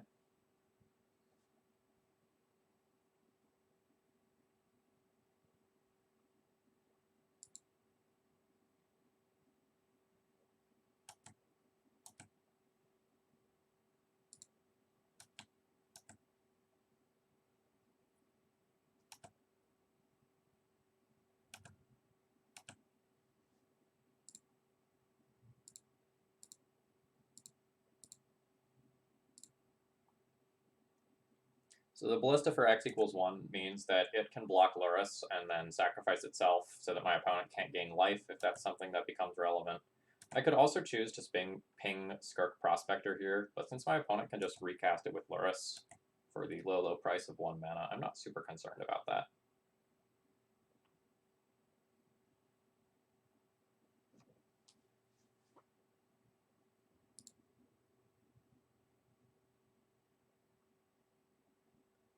Cool, cool, cool. Alright, so what do we have versus Gabos? A Scavenging Ooze to help pick at the graveyard seems fine.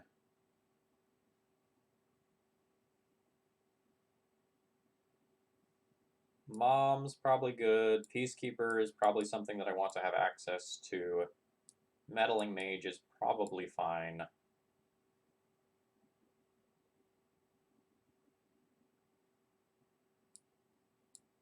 I think this is going to be kind of like another one of those matches where like I have a whole ton of things that I can board in that do various things, and I'll just want to like figure out how many cards I want to take out and adjust accordingly. So like Archon's not particularly great. I think Duskwatch Recruiter is awkward. Heliod just giving my stuff lifelink is probably good enough in this matchup.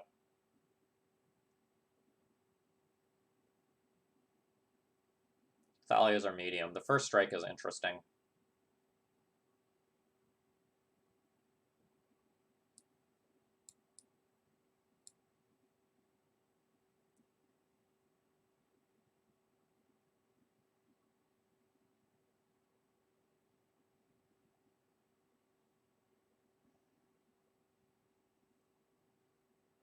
Well, Lavinia doesn't turn off Pyrokinesis. It slows... Or no, it does... Well, they could technically hardcast it still. Well, Lavinia is interesting. Like, it also stops bobbles, which is something I was thinking about with, like, Oof and Revoker. Yeah, maybe we'll play that.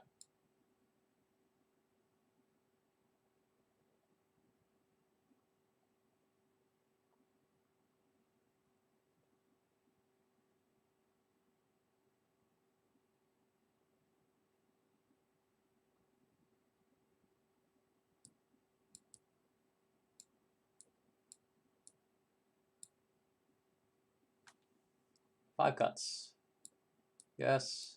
Yes. No to the miscutters now. Let's go no to the Peacekeeper, question mark.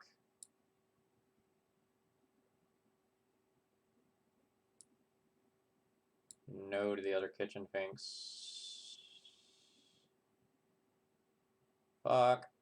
61 is the correct choice.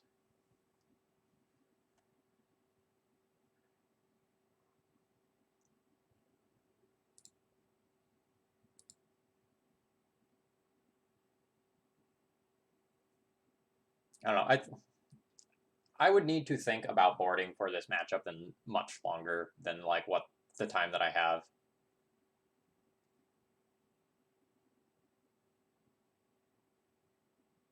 Never mind. Don't even think about boarding. Just play Hex Drinker on turn 1 and fuck your opponent to death.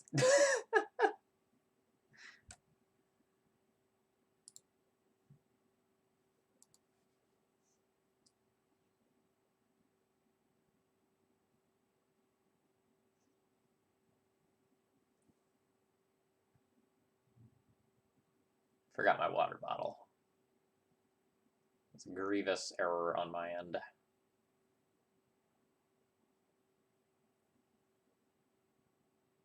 Fuck, they named Hex Drinker.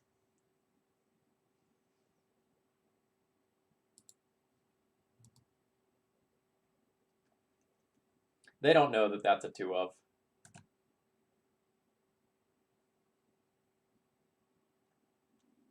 But they lose to it such a huge percentage of the time that like I totally get naming it there.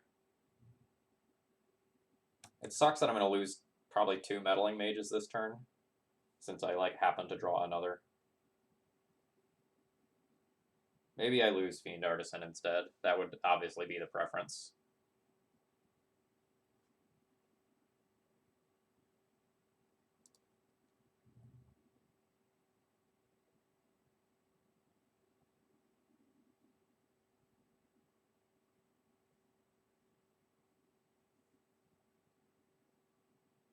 Crater Maker Loris is obnoxious.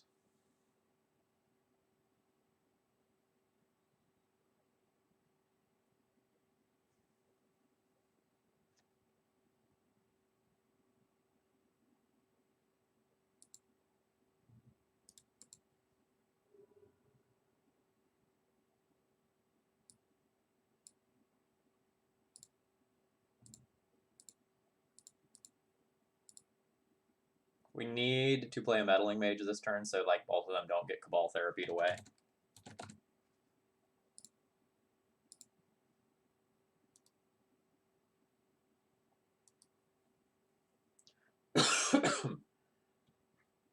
We are fine with trading Meddling Mage for Crater Maker.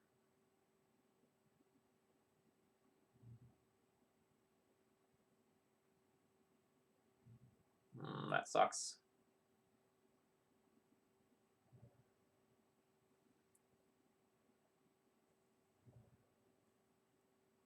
The opponent knows about the Fiend Artisan that's in hand, so that's going to get named here. I can Meddling Mage the Luris now, but then, like, my opponent is just going to Crater Maker that. Interesting.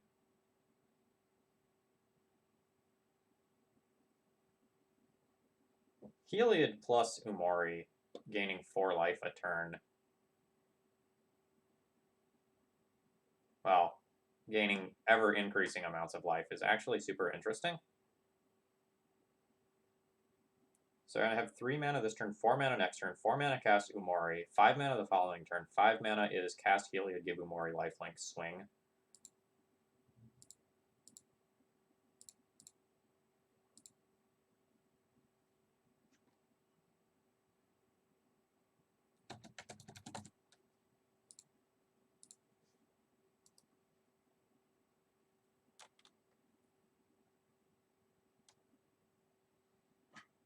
Alright, I'm going to grab my water once my opponent starts their turn. Oh, they're just taking it out now. That's fine.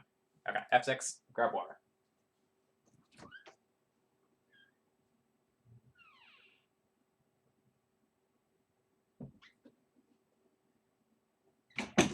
Alright, did I die while I stepped away?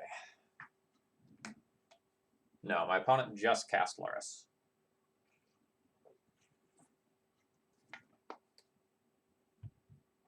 This is fine. Neither one of these things kills Umori.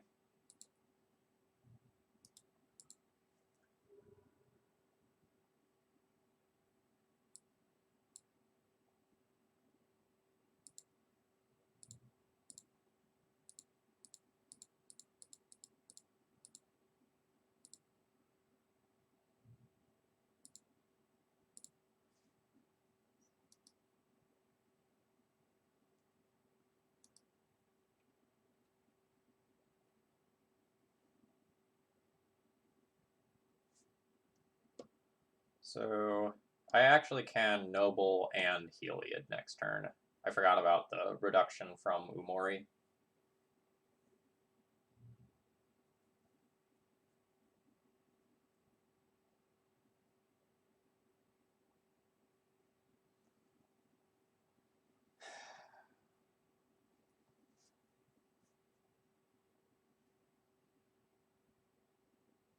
But I guess playing the Noble doesn't really do a lot. My opponent could trade both of their creatures for my Umori, which is fine. But in that case, I should also play Noble Hierarch.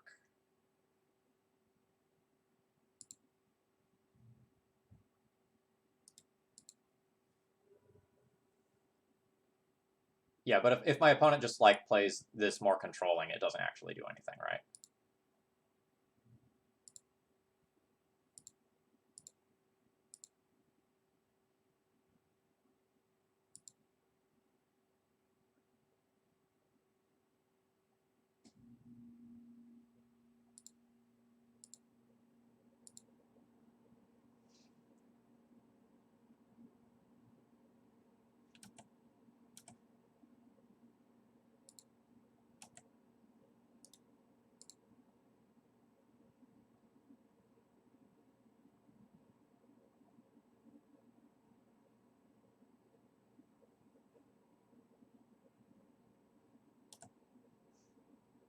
Drawing a Leshnorn indeed would be cool.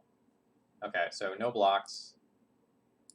So let's give Umori lifelink.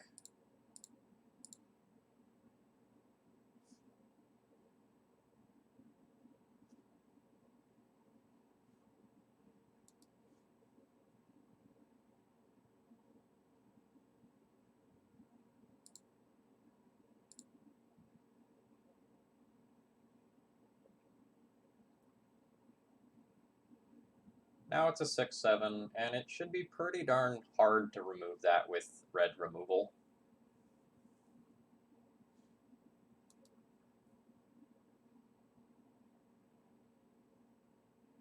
We're also going to gain ever-increasing amounts of life. I guess my opponent gets 3 life back a turn as well. Fiend Artisan in there. Interesting.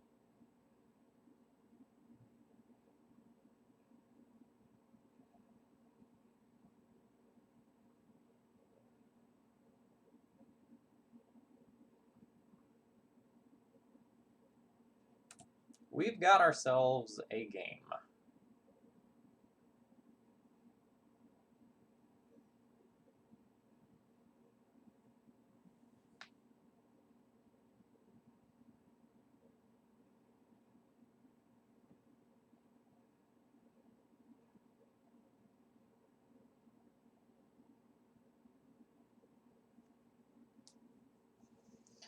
So I play Elder Spirit Guide pre-combat. I try to put a +1/+1 counter on it. My opponent plays uses Crater Maker to kill it. Then I play Mom, and then opponent uses Crater Maker from their graveyard to kill that.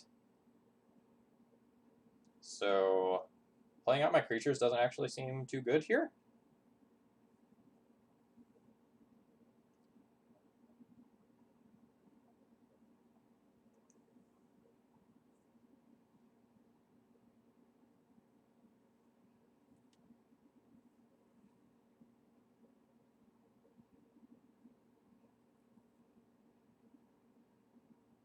I guess like doing that eats up their mana, and that's worth something. But I think I don't play any creatures this turn.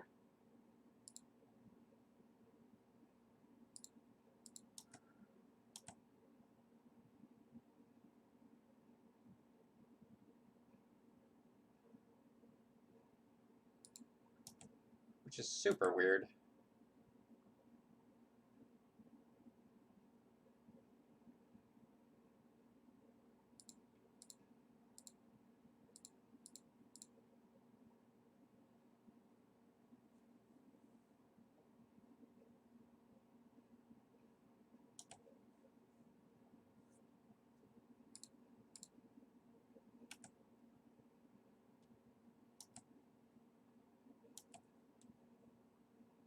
Yeah, I think I just save my creatures.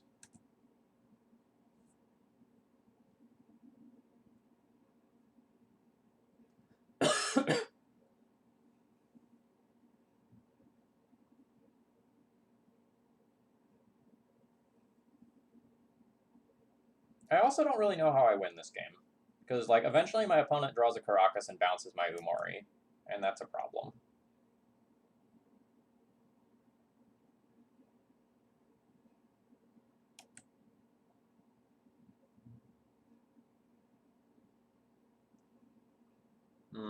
No, my Umori's dead right now, if my opponent sees the line. They sacrifice their other Munitions Expert, get a Munitions Expert, and then Goblin Crater Maker to finish it, or replay Munitions Expert. So I need to answer their Loris.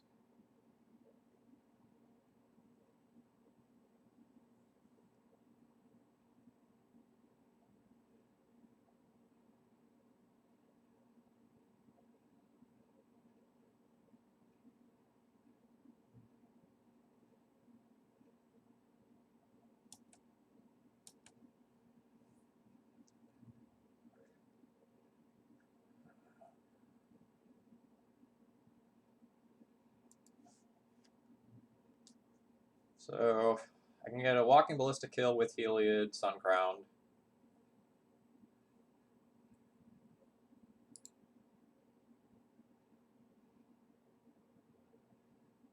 Baneslayer Angel. Is that good enough? No, the same thing just happens, right? Where my opponent Munitions Experts and kills it. My opponent has 4 goblins, so sacrificing a Munitions Expert for a Munitions Expert does it. And then there's going to be a Munitions Expert in the graveyard for future turns.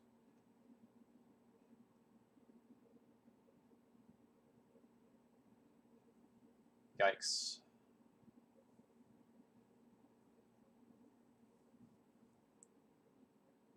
So I need to save this Spirit Guide so that I can play Ballista for X equals 2 and activate Heliod in the same turn cycle, hopefully while my opponent is also tapped out,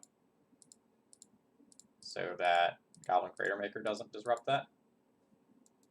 So we'll just play a Baneslayer Angel here.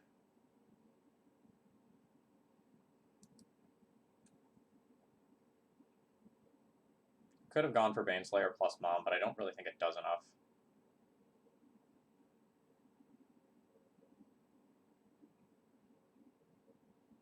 Like, the Baneslayer Angel being alive for one turn does not matter.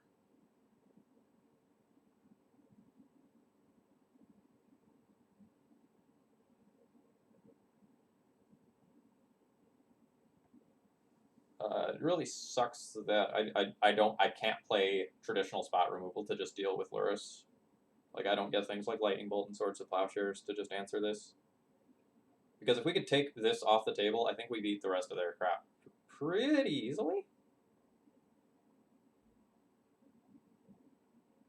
Just like given that our creatures as a whole are going to be better than theirs, and that I have this enchantment.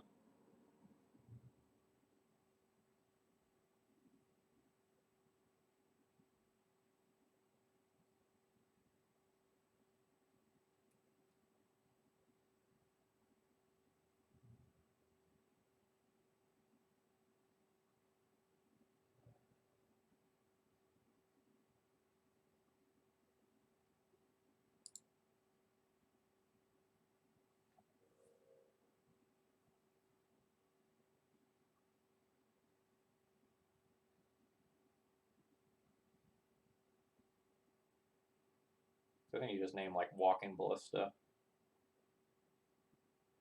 It's the card that beats you. I don't remember if my opponent knows about any of my cards. I don't think they do.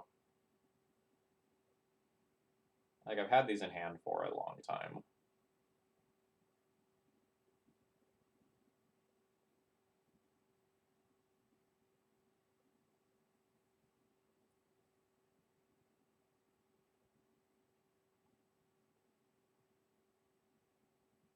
Fiend Artisan would be very large. That would be hard to remove. That's a good name.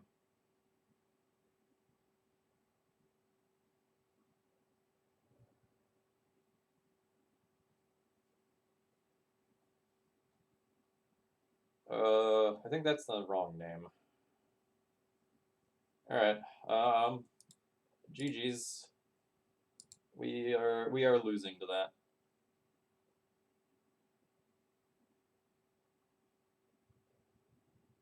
Oh, we get to play another game. Thought that was the end of the stream. Okay, that's right. We had sideboarding questions. So now I know a little bit more about my opponent's deck, and I know that they can keep cycling all of that removal. So does that change anything? To be honest, I kind of want Archon of Valor's Reach back in, because if I name creature and I have this 5/6 in play, I think I win. It seems weird because, like, literally I can't cast another spell after putting it in play on creature. But unless my opponent has a Fiend Artisan in play already, seems disgusting. Olds Rocket, I will only be playing one league today. But if you are interested in doing a donation deck list, you can add it to the queue. I think there's one or two things in front of it. I would ask, though, that if you're interested in doing a donation deck list, please wait until after Monday, and we see what happens to the format. Man, I can't name creature? Lame? Alright.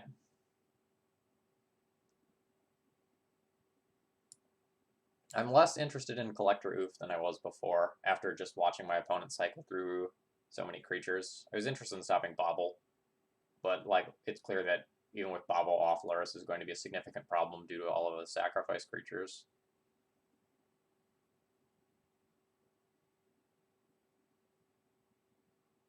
So how How much combo possibility do I want to have? I shaved 2 of each of the combo pieces before.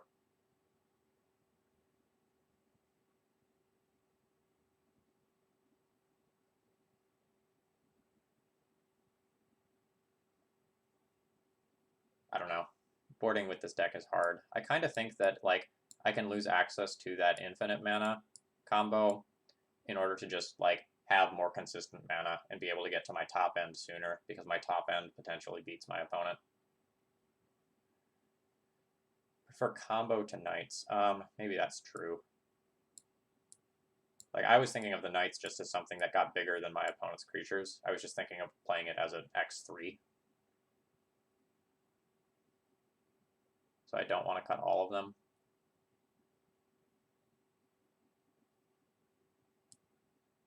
Maybe let's do this. The knights are more resilient to removal. They gain some life when they come in. And then I keep the infinite mana dream alive.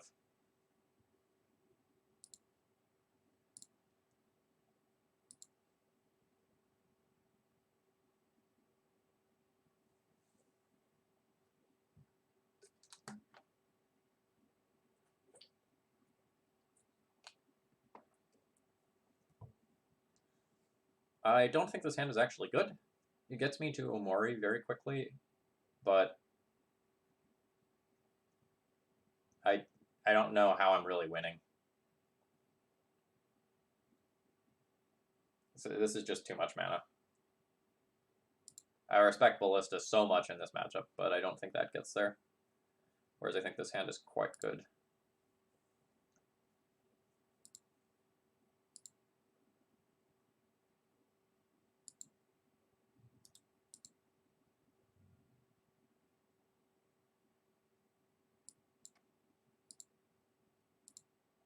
Operation Turbo Hex Drinker is a go.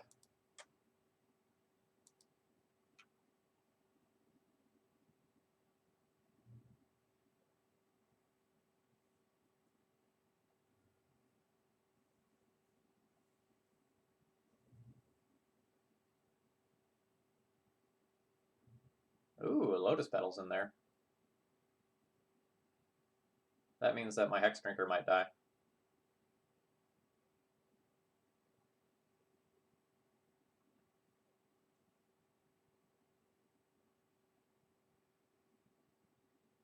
So my Hex Drinker will die to Munitions Expert, either if I attack with it or if I pump all my mana into this.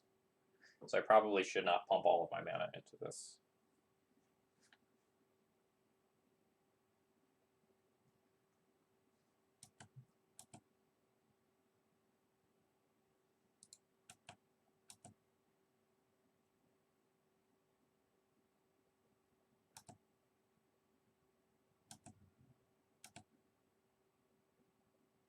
I want to cast Revoker this turn. I think I'm going to do that off of Savannah, so that I can at least have the dream of casting Meddling Mage at some point. But it means that Wasteland is super awkward for me.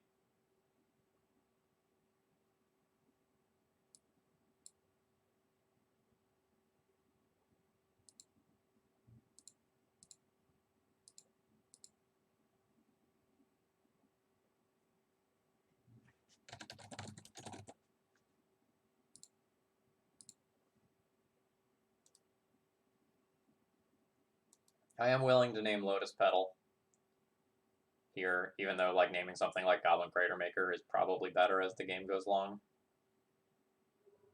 Because if I get to buy a single turn where I get to untap where my opponent doesn't have removal up, then Hex Drinker beats their various removal sources quite handily. And I don't want Lotus Petal to let my opponent accelerate out all of their stuff they've got going on with their hand.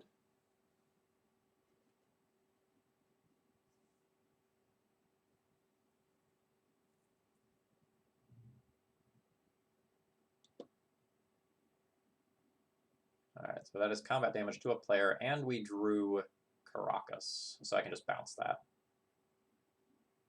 Oh, that's actually very fortunate. Let's see if we lose the game to Pyrokinesis.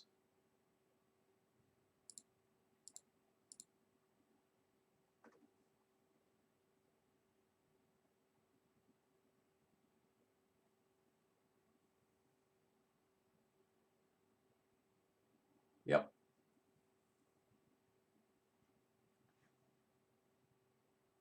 That sucks.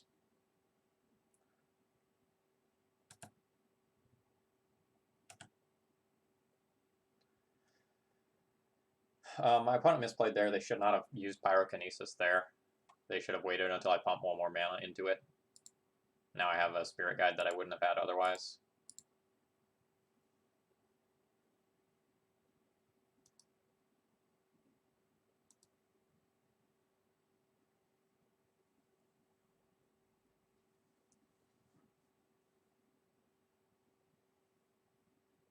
That's really frustrating.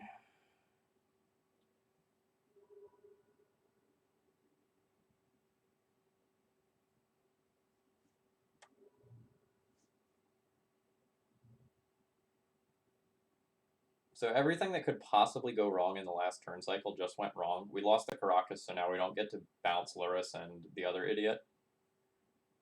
And we're down on mana, and we lost our win condition, and we lost our thing that was stopping Lotus Petal.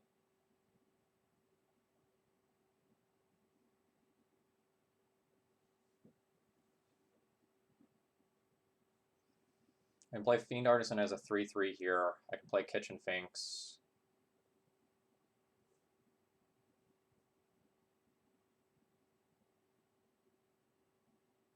Can't Meddling Mage.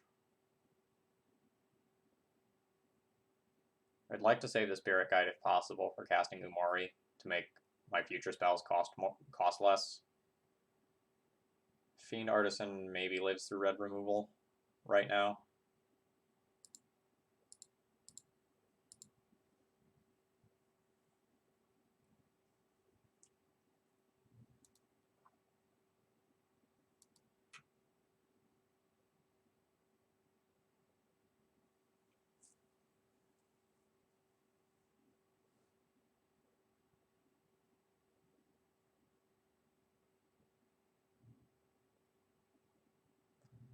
Cool. Now I don't get to trade with Luris in combat. And my opponent gets to kill Fiend Artisan and then have dead weight for whatever future creatures I have. As soon as my opponent gets a source of card advantage, I'm going to concede here.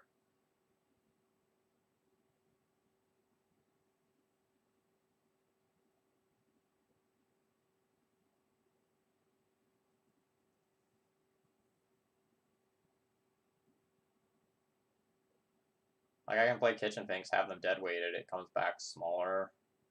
Then Luris doesn't get to attack me in that turn cycle, but over the course of 2 turns, they beat the Kitchen Finks, which costs me the Elvish Spirit Guide mana. No play this turn.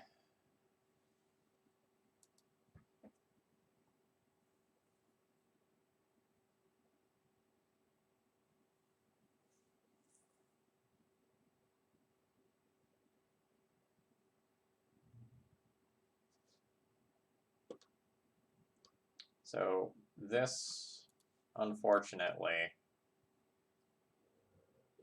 it triggers off of every creature that deals combat damage, is not just itself. Okay.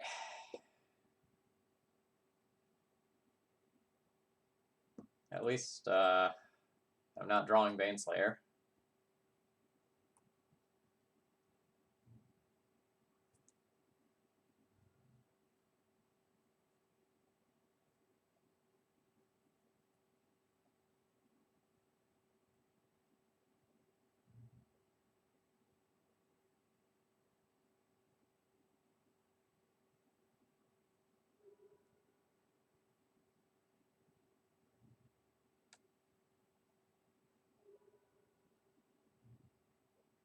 Okay, now they have Recurring Crater Maker as well. Alright, we're done here. Even if I draw another land to answer the Luris, there's still too much on board that I can't beat.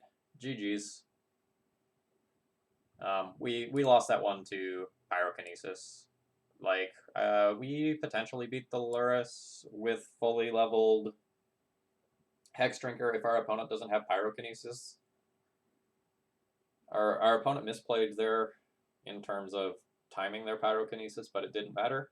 I couldn't take advantage of that. Overall thoughts on the deck list. Let's get the whole thing on the screen.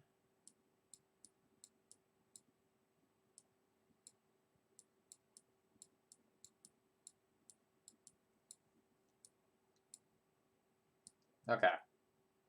Number one, I think the deck needs more mana acceleration. I think the fourth Noble Hierarch should definitely be in there. We're very glutted at 2, and having extra 1 mana accelerators means that on turn 3 we're more likely to be able to double spell, which I think very, very, very much matters, given how this deck plays out. Not once in this entire league did I actually assemble the infinite mana combo, and I think that means, like, that should not be a take on this deck.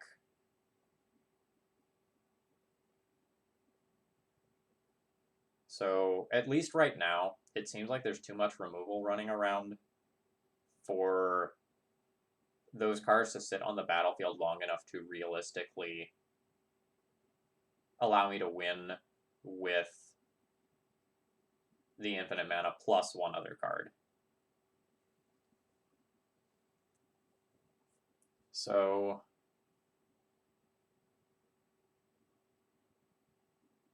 I would be most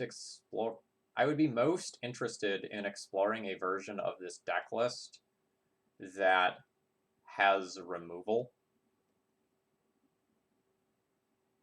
instead of more combo.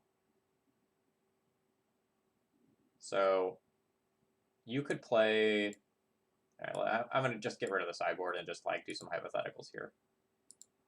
So like, say that you take out this and you start putting in, like, let's say the Meddling Mage goes, like, and we get out of blue. You could start putting things in your deck like Bone Crusher Giant so that you have more removal other than just Walking Ballista. I don't know, like, I don't know how to build this deck. The infinite mana package did not assemble itself today, and I was often finding myself that, like, it was the best, like, those were the cards that I wanted to trim in the post-sideboard games. I kind of feel like Fiend Artisan didn't get to do its thing either. So I don't think we actually activated a Fiend Artisan once in this entire league. So that's also probably telling, right? So, like, most of the time when we were winning, how were we winning? We were just, like, turning creatures sideways and getting my opponent dead. Like, just Noble Hierarch Exalted triggers plus Umori was the sort of thing that was killing my opponent. So I think conceptually, you have to figure out, like, what is the plan for this deck, and why should I be playing it? So, like, as far as a cheaty creature deck, this feels like a worse cheaty creature deck than something like Show and Tell or Elves, right? As far as a ramp deck, I don't feel it was super consistent. It kind of felt like I was playing Maverick.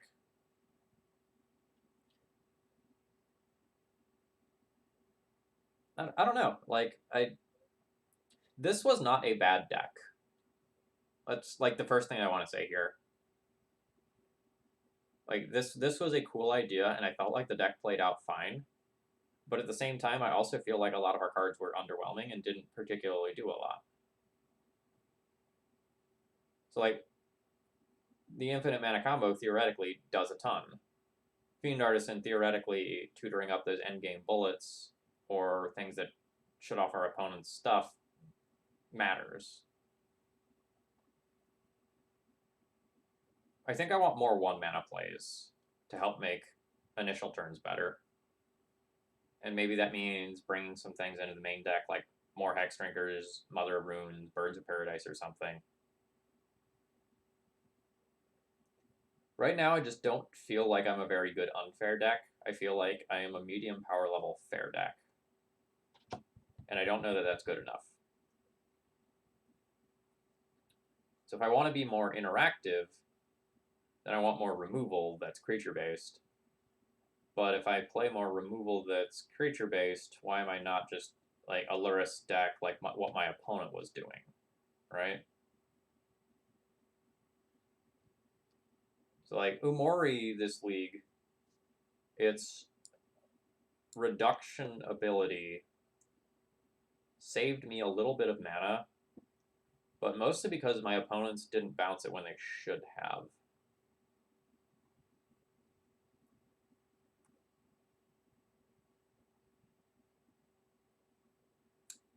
Yeah, I don't know. Like this deck does not sit poorly with me, but I also don't feel like it's a home run yet.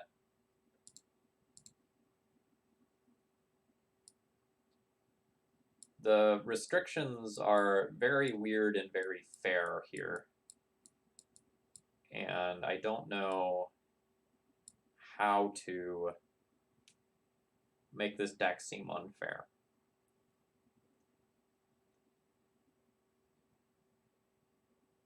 Like the 2-mana Mana Dork potentially was going to be good in a couple of hands, but then things like Cabal Therapy or Discard or Wasteland meant that it wasn't. This card never really did anything. I think it attacked once or twice. Yeah. I have all sorts of theories about the ban, but it's just like me talking out my butt. I hope that more than just Lurrus goes. Like, I think just Lurrus going will create a miserable format, so I'm really hoping for more than that.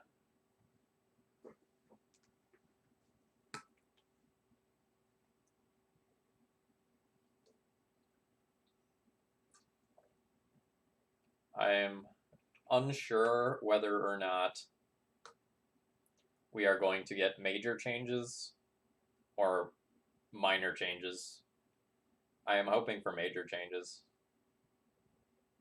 The format is not exactly great right now. It's not healthy. Lurrus is everywhere. And just getting rid of Lurrus either means that we return to like the Oko hell of just terrible, boring gameplay that we had prior to this format, or it means that like Zerta and Yorion just take over instead, and we haven't really solved the problem.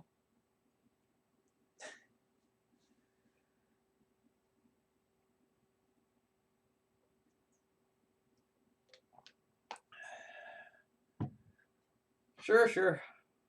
Boring gameplay is subjective, but I very much think the gameplay itself of the Companion era is better than the gameplay of the Oka era that came before it by a considerable amount, like night and day different.